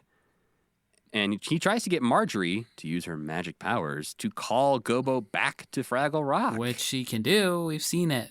We will see it, actually. Yes, but, she does have magic powers that Sugith told us they asked the writers to pull back on a little bit in the future. And this leads to the trash heap singing a nice little Caribbean number of Brave Boy, Jump Up. This was fun. There were some wild camera angles going on with the trash heap this time, too. And what are they? Philo and Gunge. Philo and Gunge were in a weird place, behind him. They're on a tree branch behind Wembley on the blue screen or something. It was very interesting. They had a bird who could play flute with his beak hanging out. It's the flute bird. Yeah, I love that guy. Flute bird actually comes back and Back to the Rock as well. Oh, well, that's not. I like when they have diegetic music going on. Yeah. Which is something that, so in preparation for this, I went and watched a bunch of the special features from the season 1 DVD set. And there's not a lot in there that we haven't already read on Muppet Wiki and stuff, because obviously a lot of that information comes from things like this. But they do talk very specifically in there about how when they were planning this show out, they did not talk about it as a musical, but just that the Fraggles are musical people or creatures, which is something we've talked about in the past, where it doesn't feel like these are songs that are happening in a way where it's just like, and now none of us remember that song just happened. Yeah. And so it instead is all happening in real life. They are singing these songs at each other. Yeah, they have a hive mind for music. Which they have a hive mind in this episode as well. Yeah. They are all experiencing the same nightmare. Well, in this group of episodes. Yes, sorry, that's what I meant. That's in the new trash heap in town is when Yeah. they have the hive mind nightmare. Yeah. Where we see a lot of Marjorie magic in this batch. Uh-huh. Even though Wembley leaves on his own, the other Fraggles catch up to him to help him on his journey. But Wembley gets flung over the canyon and goes on alone to look for Gobo. And one of the most intricate action sequences I feel like we've ever seen. There's a lot going on here. Yeah, he's crawling across the bridge as it is breaking beneath him. He almost gets back, but then the bridge falls and he gets flung across the canyon over to the other side. Kind of think if I was a producer and somebody wrote that script, I would say, the bridge just falls. He's on the other side of it. Yeah, he just walks across it and then it falls and the other Fraggles can't follow him. How about that? I'm not doing this today. Wembley spots Bluerock and eventually creeps around and finds Gobo. And Gobo tries to get Wembley to leave because Gobo's afraid and doesn't want Wembley to see him being afraid. But he finally admits he's scared and turns to leave and is, he's scared and wants to go home. And Wembley is the one who has to convince him that they should actually stay and try to go through with this. He just goes and tries to rush right in, I think, right? On his own. Well, but first, before that happens, they have to sing the song Wemblin' Fool, Oh, yeah, right. which is a song that is bizarrely sung at Jim Henson's memorial Yeah. by Steve Whitmire and Jerry Nelson. And yeah, to me, those things don't click, but I know they wanted to have fun songs at the memorial to not have them all be super sad. I guess my assumption with those songs is that they're songs they knew he liked. So I feel like maybe he said something about it at some point. Yeah. Or was like, oh yeah, that was great. That's one of my favorite songs that we did on Fraggle Rock, and then somebody remembered that. It is a fun performance to go back and watch because Jerry Nelson's messing up a couple times throughout it. And also Steve Whitmire is just one of those people who I watch him sing as Wembley, and it doesn't make sense to me that voice is coming out of that man. Yeah. It just doesn't connect. That voice is only either a rat or a bunny or a Fraggle. That voice is not a human man's voice. No, it's such a perfect Muppet voice. Mm-hmm. And then this is when Wembley is just going to, go it alone. He's going to be the one to break into Fraggle Rock. He gets through the fear. And Gobo's like, you're so brave. You've inspired me. Let's do it together. They both grab the pickaxe, go to hit it, and then whoop, they're inside the Blue Rock. No friction needed. Now things get weird. And It's like 2001: A Space Odyssey and Dune combined. And a little bit of Empire Strikes Back with the fear cave. Yeah, The right. Darth Vader seeing your own face in a helmet thing. Yeah. Because Marjorie's giant face is inside the cave and clearly set up a rumor about Bluerock in the ancient Fraggle lore at some point. Just to say, hey, amazing what a little rumor can do. There is no beast. There is only fear. To what end? I'm not sure.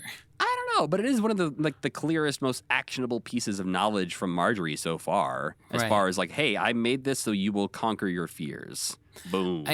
I guess the thing that is curious to me is that only one Fraggle will get to experience it, basically. Well, yeah, and then immediately goes and tells everyone else, and the myth is Hey, busted. Marjorie's in there. It's weird. Want to go see Marjorie? I guess we could just do this instead of crossing the garden. This is way Yeah. safer. Oh shoot, that's what Marjorie says. Oh no, I didn't think this Oh through. no! I'll make it so this only opens once a year. Because yeah, as we will see in the next episode, Marjorie needs the Fraggles just as much as the Fraggles need Marjorie. But yeah, Sam, what'd you rate that episode? I rated this episode 3.5 stars. It gets real weird in the end, and I kind of liked that. But it is funny that that they were like, "Oh, we can't have Marjorie teleporting people anymore. That's not gonna work." Yeah, I like that. We've also questioned this. Like, she can make radishes disappear. She can do this. Like, she has a lot of magic powers. Yeah, and that she was also only oscillates between godlike and completely inept. yeah, and there's an no actual in-between. pile of trash or a god. Yeah. Which we will be talking more about that because Marjorie is our Muppet of the Week this week. Feels weird to even call her a Muppet, even though, like, clearly she is in every sense of the word. But for some reason, she seems just so real. feels. Yeah. And the last episode we watched this week is the last episode of season 1 of Fraggle Rock, called New Trash Heap in Town, aired on July 4th, written by Laura Phillips and directed by George Bloomfield. I don't think we mentioned Doc and Sprocket at all, really, in that last one. In this one, Doc has made his weight loss elixir made of rutabagas. He made green drink way before it was cool. I feel like this is a little bit more of that, like, moon juice or whatever it is. Like, a little bit more of, like, just drink this. You don't need to eat any other food. Solves all your problems. Or you can eat as much food as you want to. Yeah, which Because clearly... it gives you such horrible diarrhea, I guess. Or something. Yeah, it's like all the weight loss just laxative comes right teas. Yeah. Doc's just a new Instagram influencer. Mokey is also using rutabagas in this episode, making a soup that Gobo kind of hates. He's extremely happy He's when he just gotta eat finishes so much of it. because he's recovering with his leg in the brace after he got thumped by a Gorg. This was another nice little setup where he got thumped and then all the other Fraggles are scared. It's such a nice, like, repercussion. Well, it doesn't completely remove Gobo from the episode, obviously, but it does make his character a little less, like, helpful in this than, like, we see in Gobo's discovery. He steps up and saves the day for everyone, and it clearly is a thing where he would have solved the problem in this faster. Yeah, had he wouldn't have gotten out of hand. Right. But while he's recovering, we find out that Mokey is going to look for the hairy-chested batworm, and to get his mind off of his terrible day he's having, Wembley suggests reading a postcard to get his mind off of his leg. And this postcard it's a lot about legs and exploring. Yeah. Because Uncle Traveling Matt has seen some kangaroos that he believes are transportation devices because they got little babies in their pouches. He ends the postcard by saying, "Explorers' feet are their most valuable asset," which makes Gobo feel so much worse because he's nursing a hurt foot right now. It would sure suck if a Fraggle broke their leg. Only a loser Fraggle, actually, would break their leg. And this is when we get to see Marjorie taking up a hobby because the Fraggles can no longer get to her. Or they can get to her. They're just too afraid. They're just too scared. Yeah, and so she's using this time to do the hobby that everybody in this show does when they're bored, which is knitting. Yeah. And everybody else is like, "Don't knit. That's stupid." Very anti-knitting show.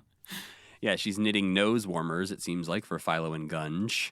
And then we get to meet Sam's new favorite Muppet, This guy was so out of hand. the hairy-chested batworm, who flies in looking a little bit like Waldo from Muppet Vision 3D. Yeah. But like Waldo's gross uncle. His tongue's hanging out. He's kind of panting. He's kind of sexual in a weird way. He has that early Elmo thing going on. He's just... Yeah. And he's a total creep. He's got creep eyes. He looks like he'd be like a rejected cereal mascot. Or like in the 90s, he would have been like Golden Grahams. He's like the Golden Grahams, freaky Golden Grahams guy. Would have been there for like 2 commercials and people would have been like, "No, the children don't want to eat that. It's hairy in our food." Worms? We don't want worms and hair Hairy near our cereal. Worm, bat, chest. All of these words are bad for food. And all these words are bad for a creature. I hate this guy. I kind of love him. I kind of He's want so- a print of Mokey's painting of him, which he is very proud to pose for. Yeah, why? No one's ever seen this guy. But that seems like he wasn't trying to hide. He just was, what was going on here? Yeah, it didn't seem like it was hard for Mokey to like go. It like seemed like the only key was you had to stay up late. Stay up a little bit late. Yeah. Like that was I guess it. Fraggles love sleeping, maybe. I don't know. Yeah. Wembley was like, "How are you gonna I need do to that? sleep." You can't. Yeah. You can't sleep." And this is when the Fraggle hive mind is having their nightmare that Junior Gorg is breaking into Fraggle Rock and wants to thump all their legs. But Marjorie's also in the dream, telling them to look for wisdom within themselves. And of course, the world's oldest Fraggle comes in to misinterpret everything. This kind of seemed like an unforced error on Marjorie's part, too, though. She words it too vaguely, and also, they would have come back eventually. I feel like she didn't have to reach out and do anything.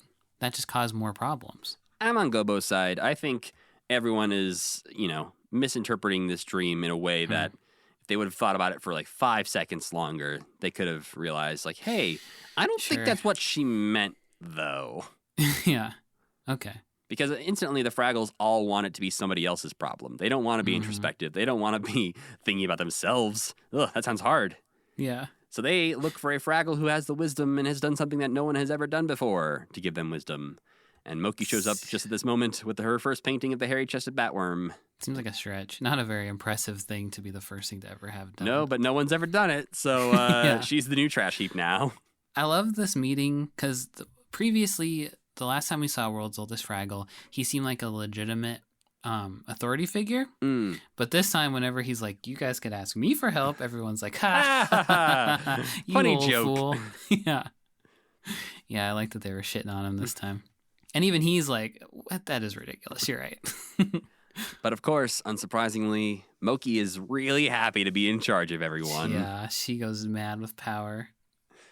And we see her little minions step up, Red and Wembley, to help her out because Red takes control of both merchandising and line organizing. She's yelling at everyone like, weight problems over here, silly problems over here, personal problems over here, pet problems over here. And we get a nice little weird Fraggle come up who I'm sure we will never see again, who runs up to her and just goes, where do I go? Yeah, I like that guy. And then Wembley does an amazing attempt at a Philo and Gunge impression. Oh, yeah. Like he keeps trying it. Like he can't quite get it. He knows what to do, but he can't nail it. Yeah. That was really cute. But Mokey is a terrible trash heap from the get-go. She accidentally lucks into giving some advice because one Fraggle has lost their Thimblebug and another Fraggle has a swarm of Thimblebugs in his house. And so they're just like, hey, swap them. give him your Thimblebugs. It doesn't matter that it's not the same Thimblebug, I guess. But during that section, when the guy who has the swarm of Thimblebugs starts talking, Mokey just grabs the mouth of the one who lost their Thimblebugs and holds it shut. Oh, I didn't notice that at all. Mokey's just like, shh, shh, shh, shh, shh, and it holds their mouth shut. And then Red goes the extra mile and tries to monetize this trash heap and make some Mokey buttons to sell to everyone waiting in line. I want a Mokey button. And then we get one of the most, I was going to say self-aware, but also maybe the least self-aware song in the history of Fraggle Rock, where the Fraggles sing, easy is the only way to go. And it's a whole song about how, yeah, we know this isn't what we're supposed to do, but it's real easy. But it's great. Someone else is solving all our issues for us. Which in this one, speaking of someone else, we have a character named Phil Fraggle, who's the lead singer on this one. And oh, yeah. he is performed, or at least the voice of him is Phil Balsam, who wrote the music for the most, like all the Fraggle Rock songs. So, and he's shredding too. I love this guy. Mm-hmm. He's kind of convincing John Jr. Yeah, he's convincing John, who knows that it's not worth the effort. Yeah. Like convincing John's like, you have to do this because I'm telling you to do it. Phil Fraggle's like, why would we do stuff? Doing stuff sucks. And finally, Gobo shows up to call out Mokey. He's been chilling, trying to recover, take care of himself. But when Boober tells him, temple, throwing over the whatever Jesus did, knocking over the what was it, roulette wheels or something? That seems unlikely. Pew, pew, pew. As someone who's never read or learned anything about the Bible, I can't imagine there's roulette wheels. It's Gobo's not Casablanca. taking up the Jesus. He's taking up the Jesus role in this situation. Sure. He comes in and says, he calls out Mokey pretty directly, saying, you're having too much fun to care about the truth, which is a great line. And Mokey gets extremely hurt at first for the terrible things that Gobo said to her. But he quickly is like, yeah, but I'm right, though. She does come around really fast. She's like, oh, yeah. And then they sing a song where I was pretty sure they were going to kiss at the end. They were getting really close to each other, weren't they? It's a song called A Helping Hand, which they do end up holding hands at the end of the song. Mm-hmm. But they just keep creeping their faces closer and closer and closer. Singing about how they've always been there for each other. Mm-hmm. This is the first time I've actually, I think we've talked about the potential of like Fraggle relationships before, but these past 3 episodes, I'm like, maybe they will lean into this a bit more and have them date each other. They do then establish that plan to just make Mokey seem completely untrustworthy by lying and saying Gobo is going to go challenge a Gorg to a duel. And everyone goes, well, that's the worst thing I've ever heard. That's a terrible idea. So, Mokey, you're not in charge anymore. Well, at first they're like, okay, we got to go out there and help him too. And then Boober's like, yeah, we got to go be brave. And then he's like, ooh, and then he faints. I like that part. And at the end of the episode, Boober does go back to ask the trash heap how to get rid of grass stains. So everything is right with the world, except for Doc, who checks in on his diet and has gained 12 pounds. Because he ate a whole refrigerator. Which had never been there before, I don't think, but is no, just for this episode. Was there and was empty. He had eaten at least a whole pie. This was a fun one. This one had a Simpsons energy, I thought, in that the resolution to the problem was kind of just like stupid, and I love when the resolution to the problem is just like yeah. And I love when a community gets whipped up and they like do the wrong stupid thing. Right. Yeah. It feels like a little bit of a monorail episode, a little bit. Yeah. So I give it 3 stars. Well, that means it's time for our trash heap of the week.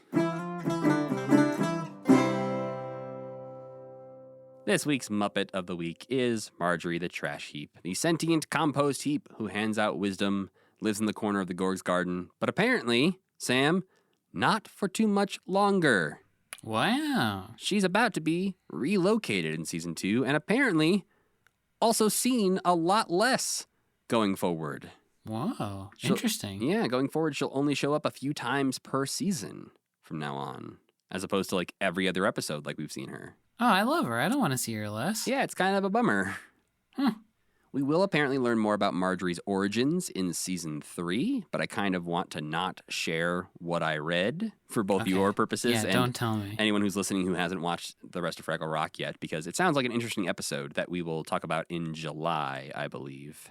As we talked about earlier in our Fraggle Rock journey, the very first episode that was filmed, which was the 30-minute work week, features a slightly different looking Marjorie, just not as much character to her face as she has now. In the New York Times, John O'Connor, who probably, I'm guessing, was reviewing the show and not just writing a whole article about Marjorie, described her as sounding, quote, like somebody's idea of revenge on a Jewish mother-in-law. Okay. Yeah. Though we will apparently learn, I think in the next season, that her accent and potentially, like, Marjorie's gender are even, like, dependent on where she is in the Gorg's garden. Wow, okay. Because she gets moved around at some point and becomes a different trash heap. So she is the Gorg's trash heap. Is that the case? Yeah, it seems like it. Okay. I think we learn a lot more about this early on in season 2, so we're not very far away from learning out more about Marjorie. But yeah, this is stuff I read on Muppet Wiki that I was like, well, that sounds interesting. I hope we find that out. It's also worth noting that in Fraggle Rock Back to the Rock, she's given a strong Brooklyn accent. Oh, interesting. Yeah. Marjorie debuted in 1983, season 1 of Fraggle Rock, obviously. And she's had a few performers over the years on Fraggle Rock. Notably, Jerry Nelson is the performer behind Marjorie. He based the character's voice and accent on the actress Maria Ouspenskaya, who was an actress in the 40s in movies like The Wolfman and Frankenstein Meets the Wolfman. Right. And that is like her voice, it's identical. Like you go listen to her in the Wolfman clips, and it sounds exactly like Marjorie the Trash Heap. Huh. In the animated series, Rob Paulson, who we've talked about previously, also does the voice of Marjorie the Trash Heap, and apparently leans into that accent even more. Oh, boy. Yeah. But in Back to the Rock, where she has the Brooklyn accent, she is performed by Amy Garcia. As far as family members go, we do get a couple references from Marjorie that she has a mother she references in one song, and also mentions Uncle Maximilian when she's doing that crossword puzzle at one point. And we've talked about this previously too, but the concept of the trash heap was originally pitched by Michael Frith for Sesame Street. He wanted to have a talking trash heap in Sesame Street, but that was voted down by everyone apparently. So when Fraggle Rock began, he was like, ha-ha, it's my time to shine. Well, this puppet is a large, Jabba the Hutt looking kind of puppet, so obviously not one person is just doing all that work. Jerry Nelson is in there. He's controlling the head and face, and then 2 other performers are working the arms. And Jerry Nelson would apparently use a piece of wood to raise Marjorie's head and keep her shape. So he's like, so he's like holding up a piece of wood above his head to keep the shape of the head. And then give him a hat or something with a big pole on it. Just a big Or like something. pyramid hat. Yeah. Or build a hat into her head or something. I've not been compelled to touch a Muppet as much as I want to touch Marjorie since Rolf's nose. Oh, I interesting. want to feel what this thing feels like. I feel like Marjorie's too fragile. Like I can't touch her. Like she would just like I would pull a That's leaf part off and of be why like, I oh no, I want it. messed it up. I just want to know. I want to feel that rubbery feeling that I know she has. But that is about all we know about Marjorie. We will learn again more about her origins and more about her changing personalities in season 2 and 3. But yeah, she seems to become a less important part of the overall show. That's too bad, I think. But based on what we know right now, Sam, what would you rate Marjorie the Trash Heap? I get a big kick out of Marjorie. I think she's a great character, and I'm going to give her a 9 out of 10. Wow. Yeah, her and Philo and Gunge, I just want to go hang out with them. I'd go ask them for help. Philo and Gunge, I think, would be rated higher than Marjorie on my scale, but They're all going to be equal. Spoiler alert. I like that Philo and Gunge are like Statler and Waldorf and that they don't have 2 separate Muppet Wiki entries either. I mean, I don't know. There's a lot going on behind the behind the scenes there as far as interesting stuff goes. Sure. But I give Marjorie a 6. Wow, you hate Marjorie. I don't love Marjorie. I think she's hilarious. She hasn't won me over yet. Maybe she will one day, but as of right now, she's a solid 6 in my book. I feel like this is one of our biggest disagreements ever. I don't know. You tended early on to hate Thog and Robin quite harshly. I think they got turned around on ones. Robin. I turned around on Robin. Yeah, you're probably right. Well then, Sam, before we go, I gotta ask, what non-Muppet things did you enjoy this week? I didn't watch much. I watched the movie Babylon. You know that movie? Nope. Nobody does. It flopped. It's Damien Chazelle, Dune guy? La La Land. Oh, that other guy. Yeah, you're right. And did you see Once Upon a Time in Hollywood? Yes. It's that movie Okay, so number one, spoiler alert, it's a gritty remake of Singing in the Rain, which is really weird. Interesting. And that is revealed at the end of the movie when a character is watching Singing in the Rain and mad because it's like horrible things happen to these people, but then they have like analogs in Singing in the Rain. Gotcha. So it's like Harley Quinn lady's there and she's like can't do the fancy voice, but she dies. But then she just dies at the end instead of like gets laughed at. Sorry, spoiler alert. Whatever. Don't listen to me anymore if you've never seen Babylon. It starts off so good though. It's or like Hail Caesar. Do you see Hail Caesar? Yes. It's very similar to that movie. Okay. Except it like really shows like the early 30s Hollywood, and there's like they're having like battle scenes, but they're basically like real battle scenes where people are like really hitting each other with swords. It's totally chaotic, and then it's like kind of from the 30s through the 40s as everything gets more like tame. So there's lots of really good scenes where it's like the first scene that they used sound on a movie and how hard it was and how they start screaming at each other and like you had to be in exactly the right place and speak exactly the right way. But then by the end, there's like Tobey Maguire's there and he's like an evil gangster and they're like in a sex dungeon and then like and it's just so it's like 4 good movies that would be good by themselves that are smashed together into an incomprehensible movie. And then at the end there is a scene where this guy's watching Singing in the Rain and thinking about how important movies are, and it's like the end of 2001: A Space Odyssey where you're like zooming through time. So he's thinking about the first movie, and then by the end they're showing clips of like Avatar at the end of this movie. What? It's really crazy. It's fun to watch, but it's also 3.5 hours long. Oh boy. I am never going to watch that. It's crazy. An elephant shits all over somebody at the beginning, which is great. Just by the end, like the characters start making decisions that are just like, that doesn't make any sense. And like, and then at the end, it's also like this, none of these characters had any impact on each other. I don't understand why they did anything that they did. I had fun getting to this point, but in retrospect, what? So, yeah. Number 1 movie in France for the last several months, though. Wild. Yeah, I am. Which makes sense because it's very pretentious. It's like the most pretentious movie Wow. I've ever seen in my Take that, French people. Just French movie fans. Oh, Not that all small French group of people. That's pretty much all I saw. All right. because it took me 3 days to watch it because it's so damn long. How about you? Well, they dropped a new season of F1 Drive to Survive. So, and the F1 season started this week. So, fully So you're back in it, baby. back in it. It's all I'm watching is F1 related media, playing F1 video games, and yeah, just. Are you gonna get a race car bed? You're just gonna ask if I'm getting a race car. Well. No to both. Okay. Yeah, I don't think I need a race car bed. I think you should think about it. I had one when I was a kid. Well, all right, Sam, before we go, I want to let you and the audience know what we'll be watching and discussing next time, because next week we are moving into the fall of 1983 as we watch and discuss the November 16th, 1983 PBS special, Don't Eat the Pictures, where some I'm of psyched for this one.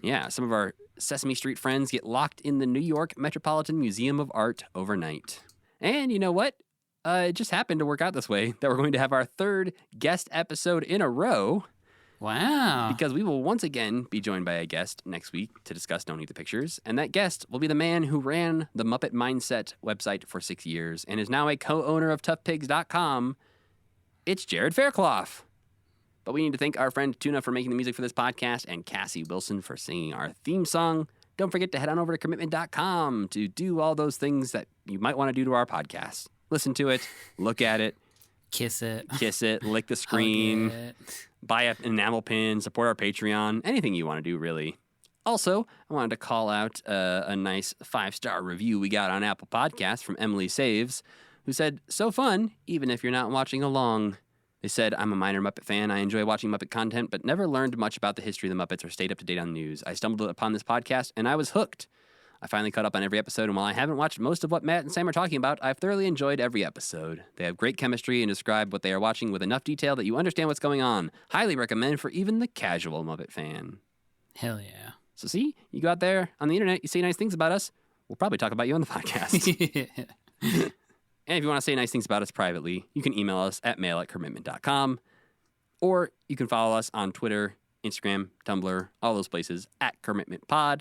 And you can follow me on the internet at Matthew Gatos. And I'm Sam Schultz. And as always, keep believing. Keep pretending.